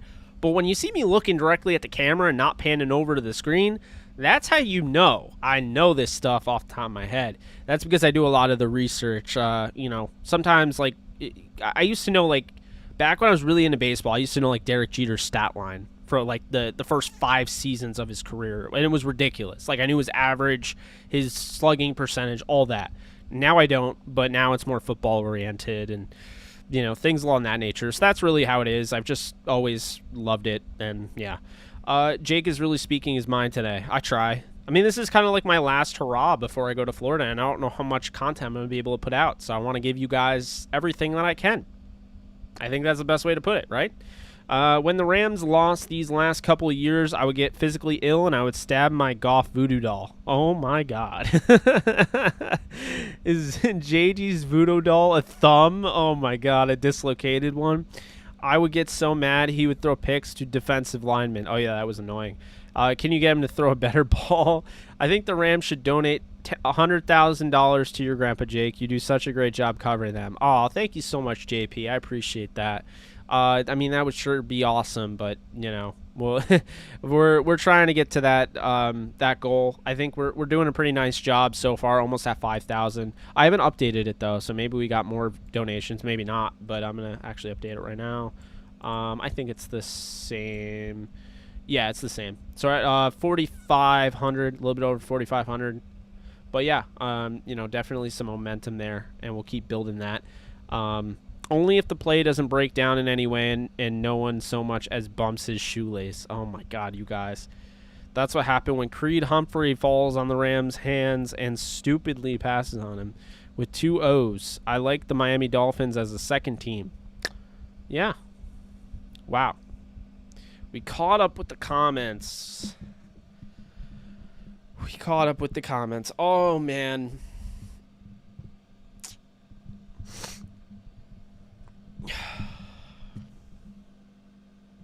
How about that? We got 77 likes. If anybody in here hasn't liked this, please like this video. I'd like to get to triple digits if possible. If not, I understand. Anyone have any final questions, though? Anything like that? Crayola eaters. Yeah, right.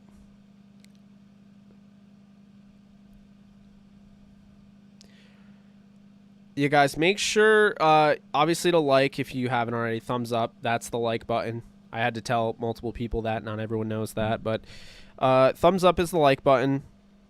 Oh, thank you so much, man. Appreciate you, AZZA. Have you seen any Aussie sports, i.e. rugby league? To be honest, I'm so bad with that, so I have not. I really do appreciate your donation. I wish I could answer that better, but I'm so bad when it comes to, like, soccer and rugby. I'd be way more into rugby than soccer, but I just don't. I can never really follow it. I have a hard time following, you know, sports like baseball and, you know, basketball, so it's hard for me to follow sports overseas. I've tried to get into them, but, you know. What's up, young ham? What is a Crayola eater? Oh, my God. Mike Florio. Oh, my God. This dude just said Mike Florio. Thanks for covering the Rams. You are my #1 channel regarding Ram coverage due to your high-quality videos. Thank you so much. I appreciate you acknowledging the high-quality videos. I made it a mission. I tried really hard to make sure my content is 4K. At least all of my videos are 4K. Right now it's 1080, 60 frames because I can't stream in 4K because YouTube yells at me if I do. So, you know, I really do appreciate that. It's exactly why I've tried to update everything going on with the stream and going on with the channel. You know, and at one point or another, this was a pretty faceless channel. I was doing, you know, very slideshow-oriented content. I thought it went over well, but at the same time, it was like, man, I love you guys, and I want you guys to see my face and you know, let me know, like, you know, be able to interact with you a little bit, you know, through the videos and whatnot. So while I do like doing them, it's a cop-out. I'm not saying everyone should think that way, but for me, when I did the faceless channel, you know, when I wasn't ever really showing my face and just doing those slideshows and things like that, I felt like it was just a pure cop out. And I'm all in on this, so there's no copping out. There's no cutting corners. People that do faceless channels, great. Like, all for them. For me, I can't do it. So that's basically the best way I can put it. Thank you so much, King Ben. I really do appreciate that donation. Just so you know, guys, all donations that are done on this channel will be matched to my grandpa's fund. He is fighting glioblastoma. For those of you who don't know, it's a very aggressive form of brain cancer that unfortunately took the life of Neil Peart. So we are trying the best we can to, get to that goal, help him out. The expenses are going to be a lot for the treatment, and we want to make sure we take care of him because it's a long fight, but we definitely want to be there for him. So, really do appreciate you guys donating. Like I said, the donation there is going to be matched over on GoFundMe. So, I really do appreciate that. Young Him, what's up, brother? How's the stream been? Stream's been fun. It's been a fun night. We have an average watch time of over 10 minutes. So people that have come, they have stayed. They have not gone. They have stayed on here. We've had a very, very engaging group of people tonight. Love to see it on a Tuesday night. Love to see it when, it's the last stream until I can do a stream. I am bringing my equipment, but my focus is to spend as much time with my grandfather and, my family as I can when I'm in Florida. So I can't guarantee I'm going to have a ton of content out. Maybe I'll do a live stream when I'm driving, or not when I'm driving, when my father's driving or something along those lines. But I will make it up to you. I already told you the watch party. We're going to do a watch party during the year. One of those. We got a lot of stuff planned. I'm really freaking excited for it. Like, I'm thrilled about this, as the late great Steve Jobs would say. I am thrilled about this because I'm ready for the season to start. I think everything in my life is just getting better, right now. And I feel like clarity is starting to come together, and I have this great community that I didn't have last year. I mean, I did, right? I'm not trying to knock people that have been following me, especially on Downtown Rams, but I didn't have this YouTube yet. Think about that. I started this YouTube November 16th of 2020. So by this time last year, I was just doing podcasts. And I mean, I love the podcast. I think right around this time we had Kurt Warner on, but you can only do so much. You can only reach so many people with audio. Not everyone wants to listen to audio, So that's why audio is great. And Alexis and I are really trying to get, a bunch of podcasts out. We're going to have about 8 a month.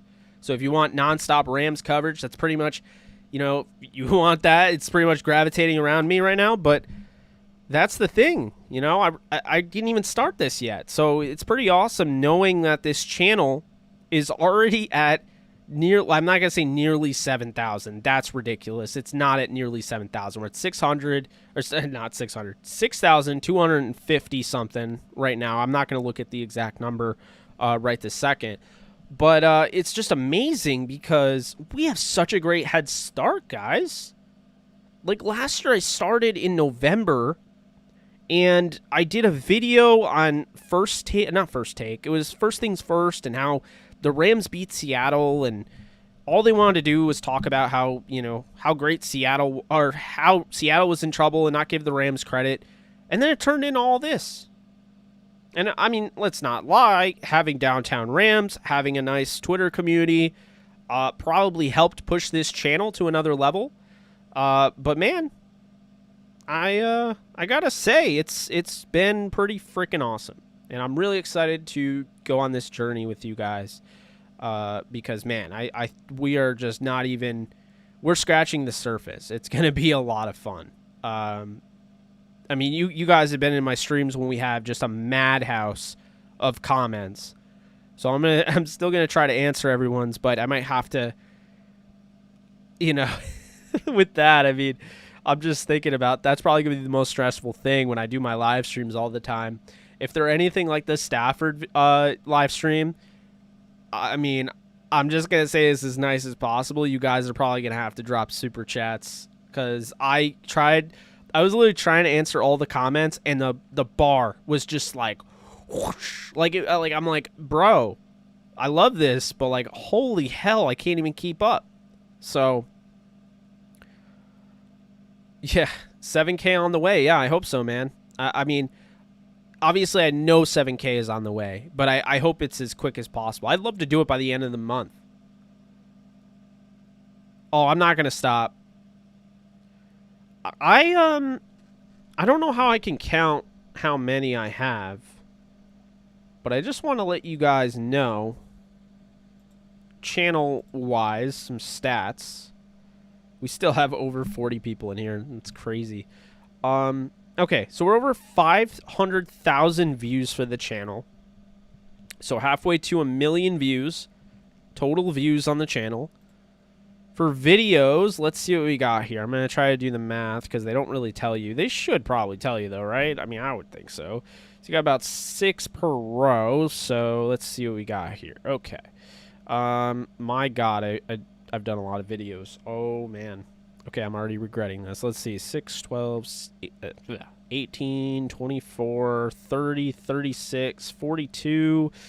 That just flew in my mouth. That's disgusting. 48, 54, 60, 66, 72, 78, 84, 90, 96, 102, 108, 114, 120, 126, 132, 138, 144, 150, 156, 162, 168, 174, 180, 186. God, I'm losing my mind. 192, 198, 204, 210, 216, 222, 228, 234, 240, 246, 252, 258, 264, 270, 276, 282, 288. I have 288 videos. This is the 288th video that I've done, including live streams. My God. That was stressful looking at all that.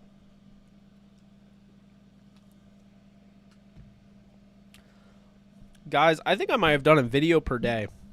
I don't know the math on that, but I definitely think I've done over a video per day.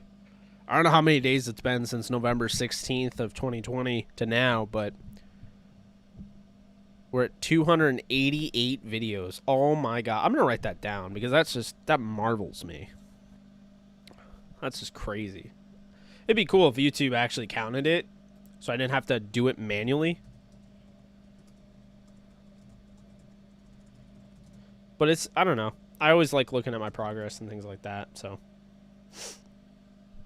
Jake, do you care if the Rams win or lose in preseason? No. I honestly would rather have them lose. I'm kind of, I'm weird, like, I always had this kind of, like, what's the word I'm looking for? I don't know. I had this feeling like they should go 2-2.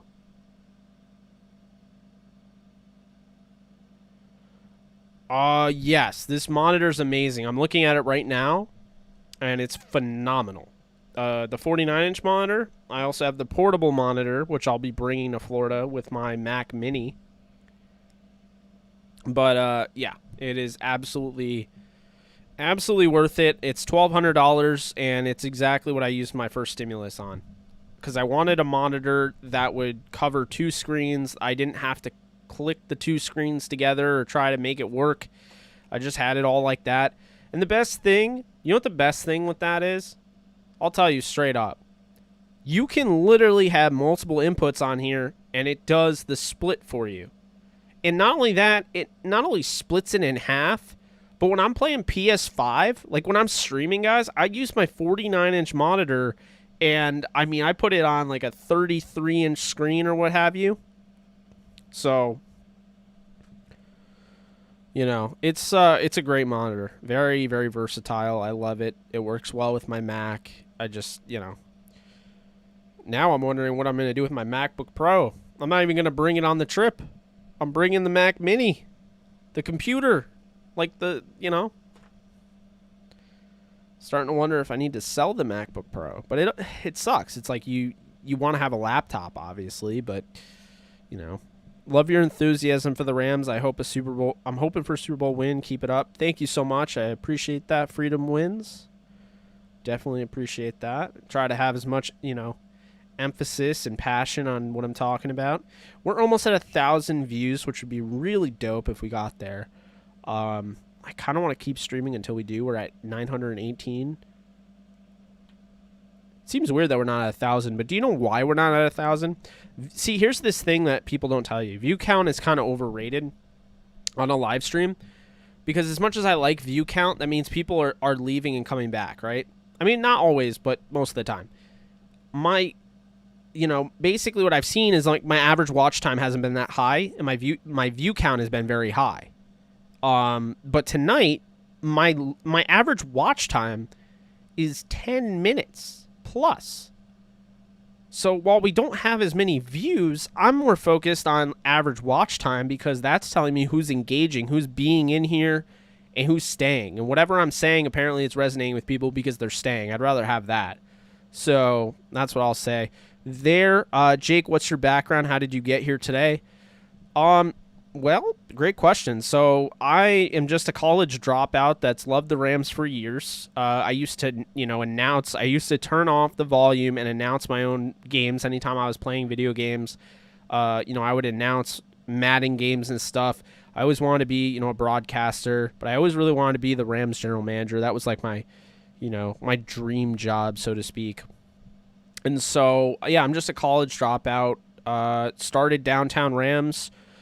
Didn't really go all that well, but not because it was like bad. It's just because I got an opportunity from RamsWire to write for them. So I wrote about 100 articles in a month. And then after that, I went back to doing Downtown Rams, and I've been there ever since, just doing my thing and, doing a podcast with Blaine Grisack, starting that initially with him, then having Joe Curley of the Ventura County Star take over as my co-host. And then now Alexis Kraft has been my co-host since early 2019. So we've had the 2-year anniversary, all of that. It's been great. We've accomplished so much together. It feels like it's been a long time, but thankful for all three of them. Blaine is now the site manager of Downtown Rams.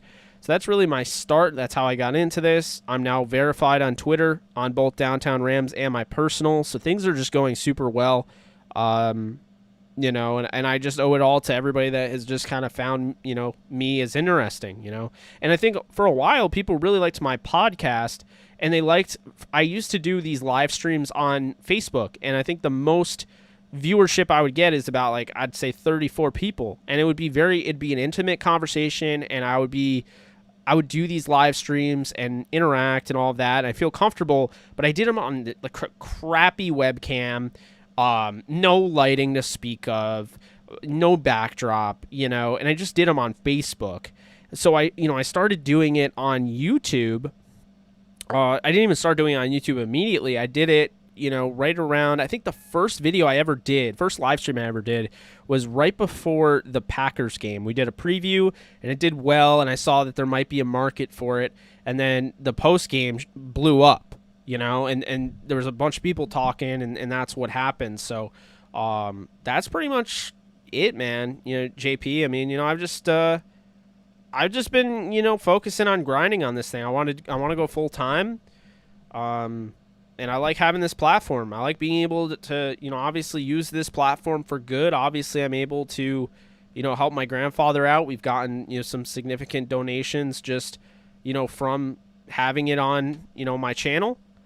But furthermore, it's not just that. I mean, I've been able to help out other people. I've been able to meet other people, network. It's been a lot of fun, and I've met some great people on here that I interact with every single day in the Discord channel, which if you guys want a link, I can drop a link for the Discord channel if you want to do that. Love the show. Keep up the good work. Thank you, LA Rams. I appreciate you. According to Lindsay Theory of ESPN.com, head coach Sean McVay said Wolford won't participate in the 3 preseason games leading up to the next month's season opener against Chicago Bears. great to hear it. So it's Perkins and Devlin Hodges. I think probably the first game Perkins will start, the first quarter and the second quarter. Hodges will start third and fourth, and then I think they'll probably go back and forth, and then maybe whoever's winning will get the first team reps in the third preseason game. What's up, Luke? How we doing? When you dropped out of college, did you see yourself so much success on YouTube? Did you have a plan? No. When I dropped out of college, I was a miserable loser, in my opinion. Just being honest. Was sleeping until 3 p.m. Was staying up super late. Was staying up until about 6 a.m. Would sleep till 3 p.m. And my cousin kind of kicked me in the ass and said, look, you like the Rams. You know your stuff. Start a site. Start Downtown Rams.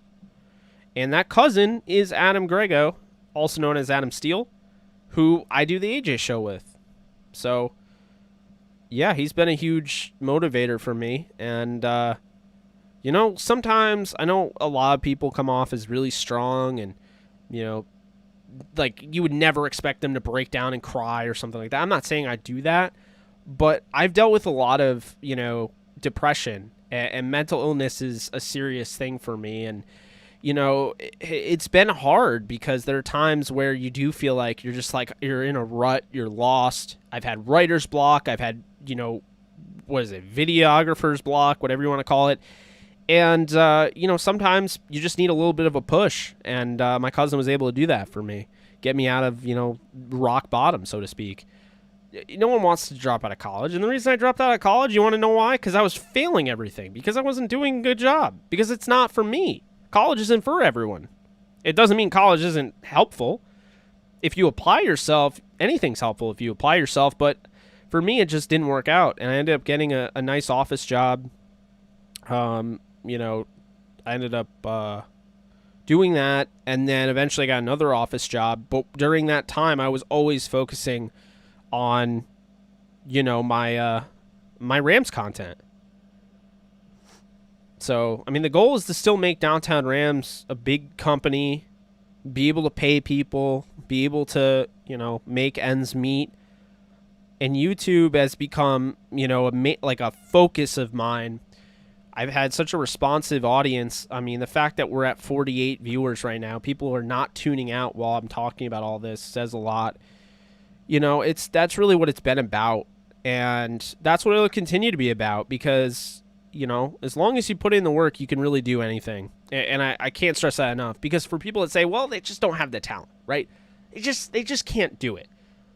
I think that's hogwash because I didn't think that I could do this. And I kind of figured it out on the fly.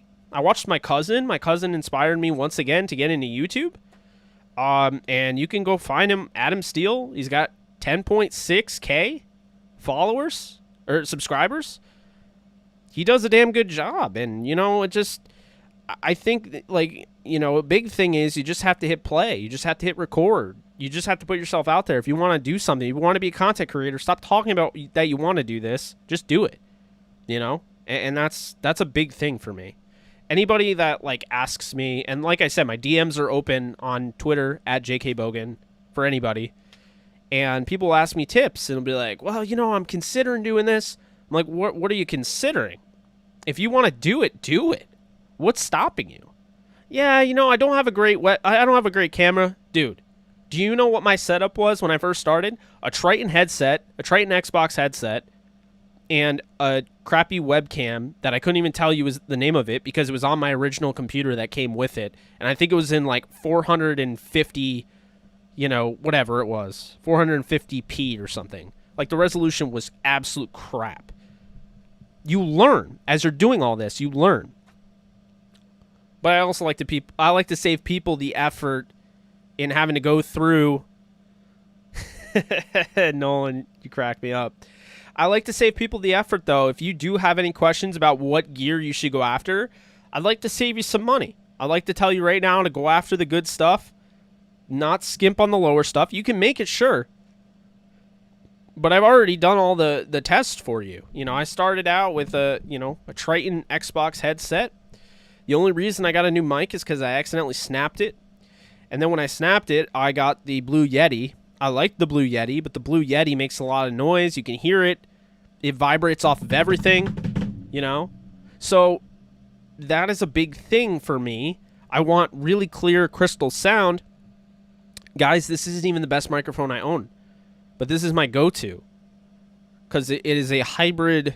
It's a hybrid condenser and dynamic. Condenser kind of takes the, everything around the room. It's like what people record with when they're, recording, a studio album or something. And dynamic focuses on whatever goes into the microphone. And so this is a hybrid. So I have the setting, the hybrid setting on that allows it to be a dynamic. The best microphone I have is the SM7B, also by Shure. This is Shure. This is the MV7. If you're looking to get your start, it's about $200.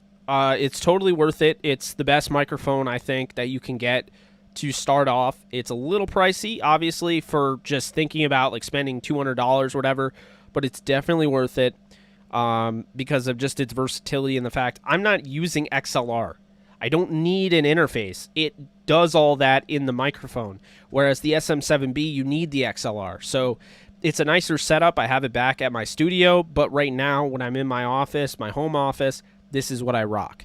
And so the reason I'm telling you this is because I can, I've already gone through all that, so I can really be able to tell you like, hey, okay, that I tried that. That is not great equipment. You're going to end up spending more money trying to go down that path than going down this path. So to me, if you're spending $90 on a Blue Yeti or whatever, you might as well just spend the extra $110 and get this thing, because this thing is going to last you longer, and it is a step up. So when you want to get that promotion in sound, you'll already have this. And the camera, I'll be honest with you, like the webcam I'm not a snob about cameras. Cameras are expensive. This is a $999 camera that you're looking at right now. This is the Sony AX6400. And what I would say is, I was actually using the Canon M50 originally. And while this is way better, the Canon M50 is a great starter camera, but you have to also keep in mind that's about $500. So cameras are expensive. But if that's what's struggling, if that's what's, the reason that you can't get off the ground, don't be a snob with a camera. Don't think that you need a $500 camera. Just get started. Go out there, get yourself a nice a webcam, and just make something happen. Get yourself out there. I think that's a really important thing. The microphone, I think more people are more worried about what they can hear than what they can see visually. I know it sounds crazy, but even with a regular webcam, if you have great lighting, you can make that thing look bomb. Whereas you can't make a bad microphone sound good. You can't. It's not possible. So that's that's something to keep in mind. And then just anything else after that. Make sure you have a nice computer. If you're going to stream, make sure you have the proper equipment for it. Make sure that you have a good connection. Make sure you focus on upload speed, not download speed. No one cares about your download speed. It does not matter when you're streaming. It's all about upload. How fast can you upload? I'm doing right now. Do you know what I'm running? I'm running ultra low latency because I want to interact with you guys real time. What you're seeing is pretty much what I'm seeing, like right away. So that's a big thing for me is I don't want to have any lag. We communicate on here. I think we're pretty engaging community. That's a big deal for me. But if you can't do that, like if you are not capable of doing that because your connection isn't that good, you don't have to do it. I mean, I originally started with normal latency. If you guys go back and watch my old streams, I took forever to react to people because I didn't see their comments because of the normal latency. So, I mean, I was about 5-10 minutes ahead of everyone else.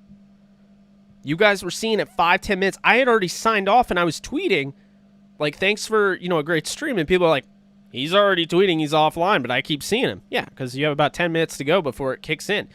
That's what I'm talking about. So don't beat yourself over the head for not being able to do, 1080p, 60 frames. Make sure you have the proper equipment. But most importantly, just get started, man. If you want to do this, just do it. I'm nowhere near where I'm going to be, where I want to be. But I'm always willing to help.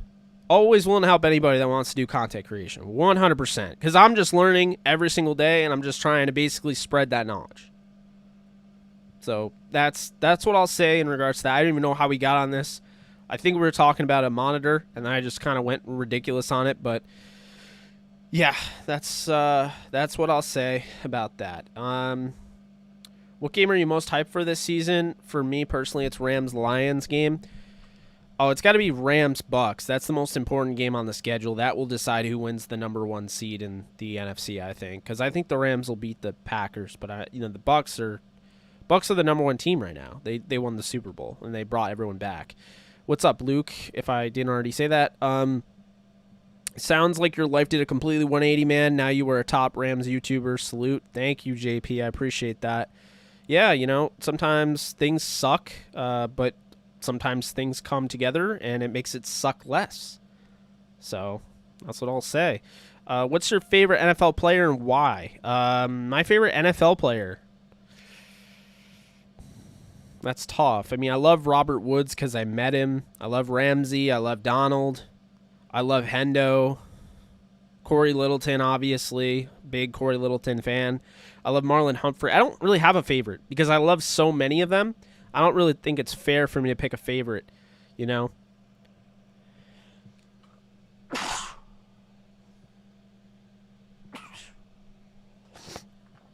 I love sneezing so much. I'm not being sarcastic at all. I still love that Mark Madden punching air somewhere. Punching the air. Yeah, oh my god, dude. That dude is the epitome of a gatekeeper, a boomer gatekeeper. Where did the name Downtown Rams come from? More specifically, the downtown part. When they moved to LA, I thought of downtown. My cousin and I really came together with it. I think my cousin actually is the one that started the name. And honestly, after a while, it totally works, I think. DTR is a cool acronym, and I think Downtown Rams it works. It's not taxing on your voice or whatever. It's not like it takes a while. It just is Downtown Rams. Downtown Rams. So yeah, would it be a shame if someone bumped into that very expensive camera you use? Yeah. Also, make sure, you just reminded me, if you have a really expensive camera, make sure you take care of the really expensive camera. If you have a baby, for instance, you don't want to push a baby in a stroller that's about to break down. Treat your camera like it's your baby. If you have a camera, don't be a skimp. Go out and spend the money on a good camera stand. You will not regret it, because getting a true tripod, all of your stress level is just calm, because you don't have to worry about your $1,000 investment falling on the ground and snapping. So remember I said that. That's important. Let's see here. We're almost at 1,000 views. Don't drop your babies. They might end up as a Seahawks fan. Oof. MV7 is great. Got to switch to that, but too lazy to take my current one off. Oh, you have the MV7 and you're too lazy to set it up?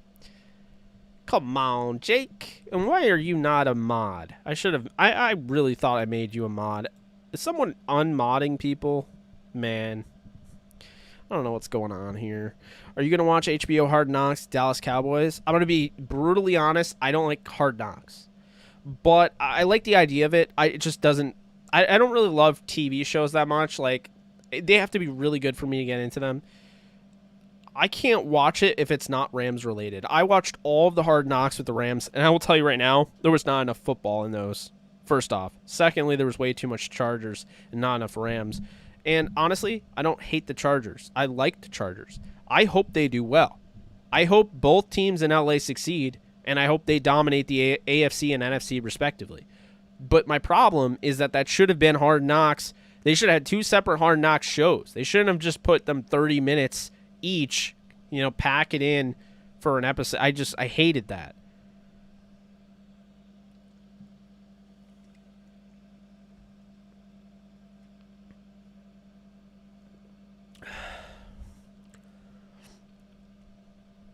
Maybe you gave Alexis too much power.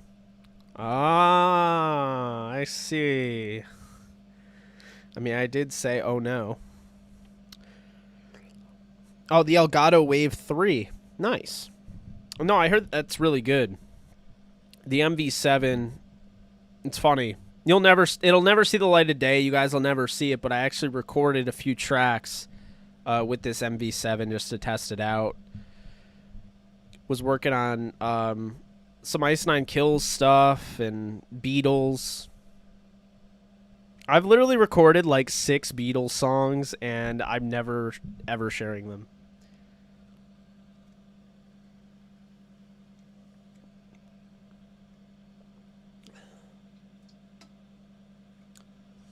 Oh, that spider is annoying and scary, and that needs to not be over there.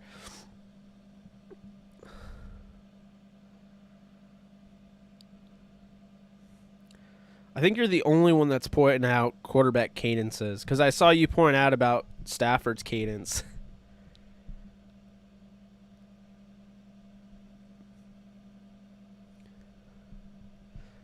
You're funny. What's Rogers Green 82? I don't remember. I don't know them by. I just remember hearing golf turbo set every single time. Jake, maybe.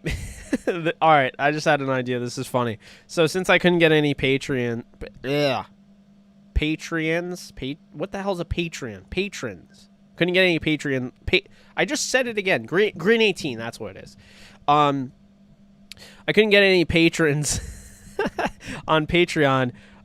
Maybe I'm doing it wrong, and I should just say if you sign up for my Patreon or sign up for my Platinum membership, I'll leak my my singing.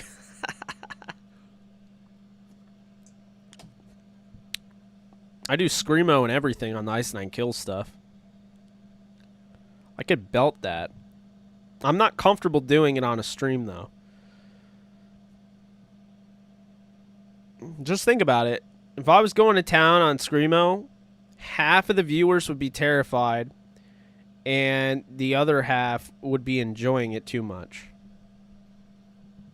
And I'd just be terrified that my voice would crack in the middle of it. Goff's was my favorite cadence, but hearing Stafford doing it is going to sound menacing. You're funny.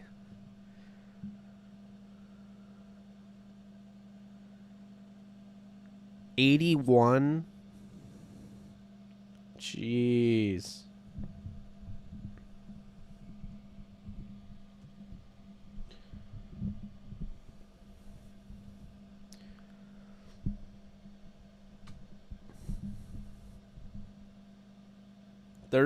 Okay.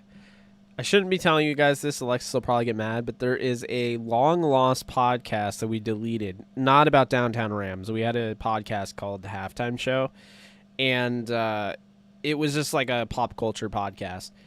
And there's a podcast with us legitimately rapping in it. It's bad. It'll never see the light of day again.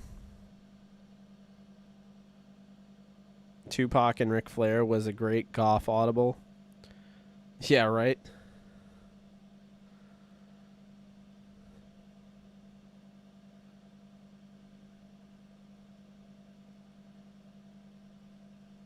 Know anything about the YT destroying? Like destroying? The punter? Kicker? Punter.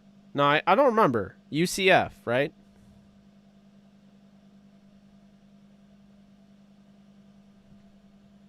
Hey, thank you, Dan.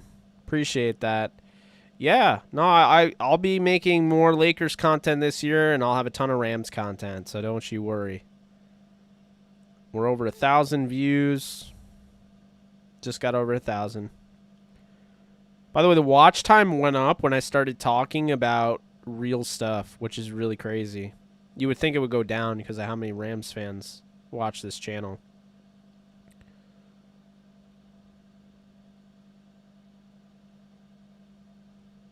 Halftime show, long lost episode, and your music going to be for membership folks. Yeah, the membership isn't quite doing all that well. But hey, you know what? The membership has time. And honestly, I'm not complaining. We got 12 people joined. Membership will get better.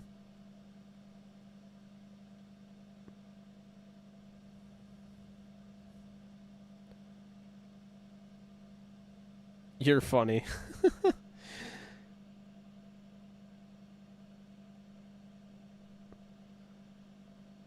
I want to see Minshew to the Patriots. Just because I like chaos. Actually, no. How about this? Patriots trade Mac Jones and a bunch of stuff for Deshaun Watson. There you go. Chaos.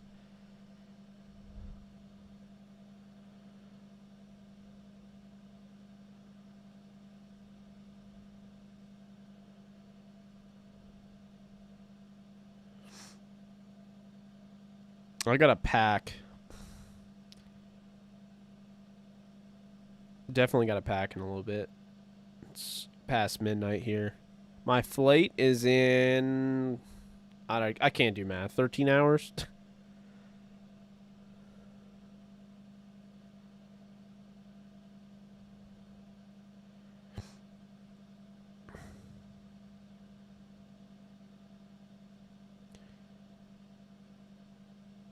I think he might. I would love to take a shot and see... Well, it's not really a shot. You're getting a 9th overall pick in 2020. I'd like to go after CJ Henderson for sure.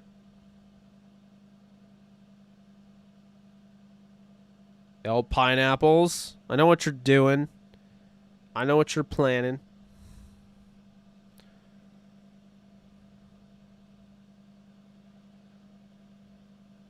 Hopefully for David Long. Nolan's the leader of the David Long fan club.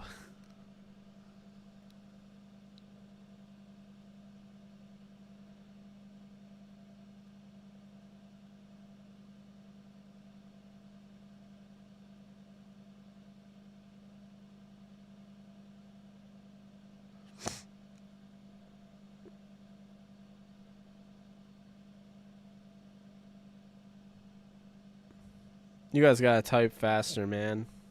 I just be waiting over here. Get that man out of LA for the love of God. Better yet, he can go to the Lions. The Lions are taking every Ram, so.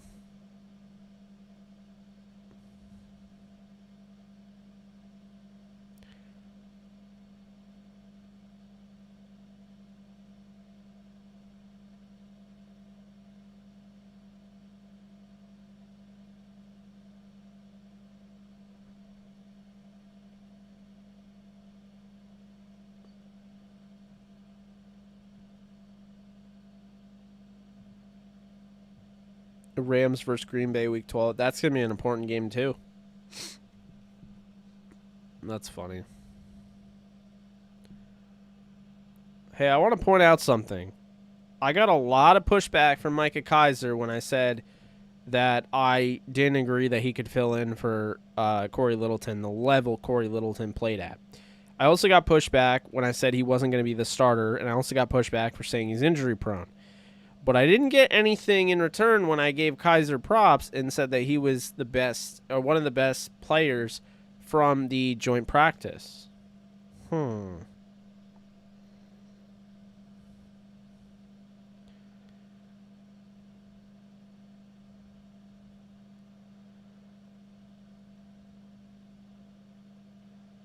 Chargers and Lions will scoop up and cut Rams. Kareem Orr, so he didn't test well at the pro day at Chattanooga, but I really do like him, and I think he plays with a different style, and of course he has more athleticism. I think some guys are just better players. Some guys, when you put the pads on, you put the helmet on, you get out on the field, they just play faster than they did running in just shorts. And I feel like Kareem Orr is that guy. Kind of flies all over the field, makes plays on the ball. I think he's having a pretty good camp, and I think he has a chance to make the roster. Definitely, let's see what he does, but I think preseason we could really see him blow up. So we'll see. But I do like him. I like his scrappiness, and he's on my radar. They got so lucky with us not having Donald Cup Edwards. Jake's a Packers fan, and he's sitting here like, oh boy. I want to see more Jenkins versus Donald. Ooh, Elgin Jenkins, love him. Claiming luck, put some respect on Rodgers, sir. Yeah, I definitely don't think it was lucky. I do think the Rams win if they had a healthy Donald. He changes the entire complexion of the game. I also think Jared Goff played pretty well and admirably for the position he was in, the injury, the fact that he wasn't even considered the starting quarterback, all of that. So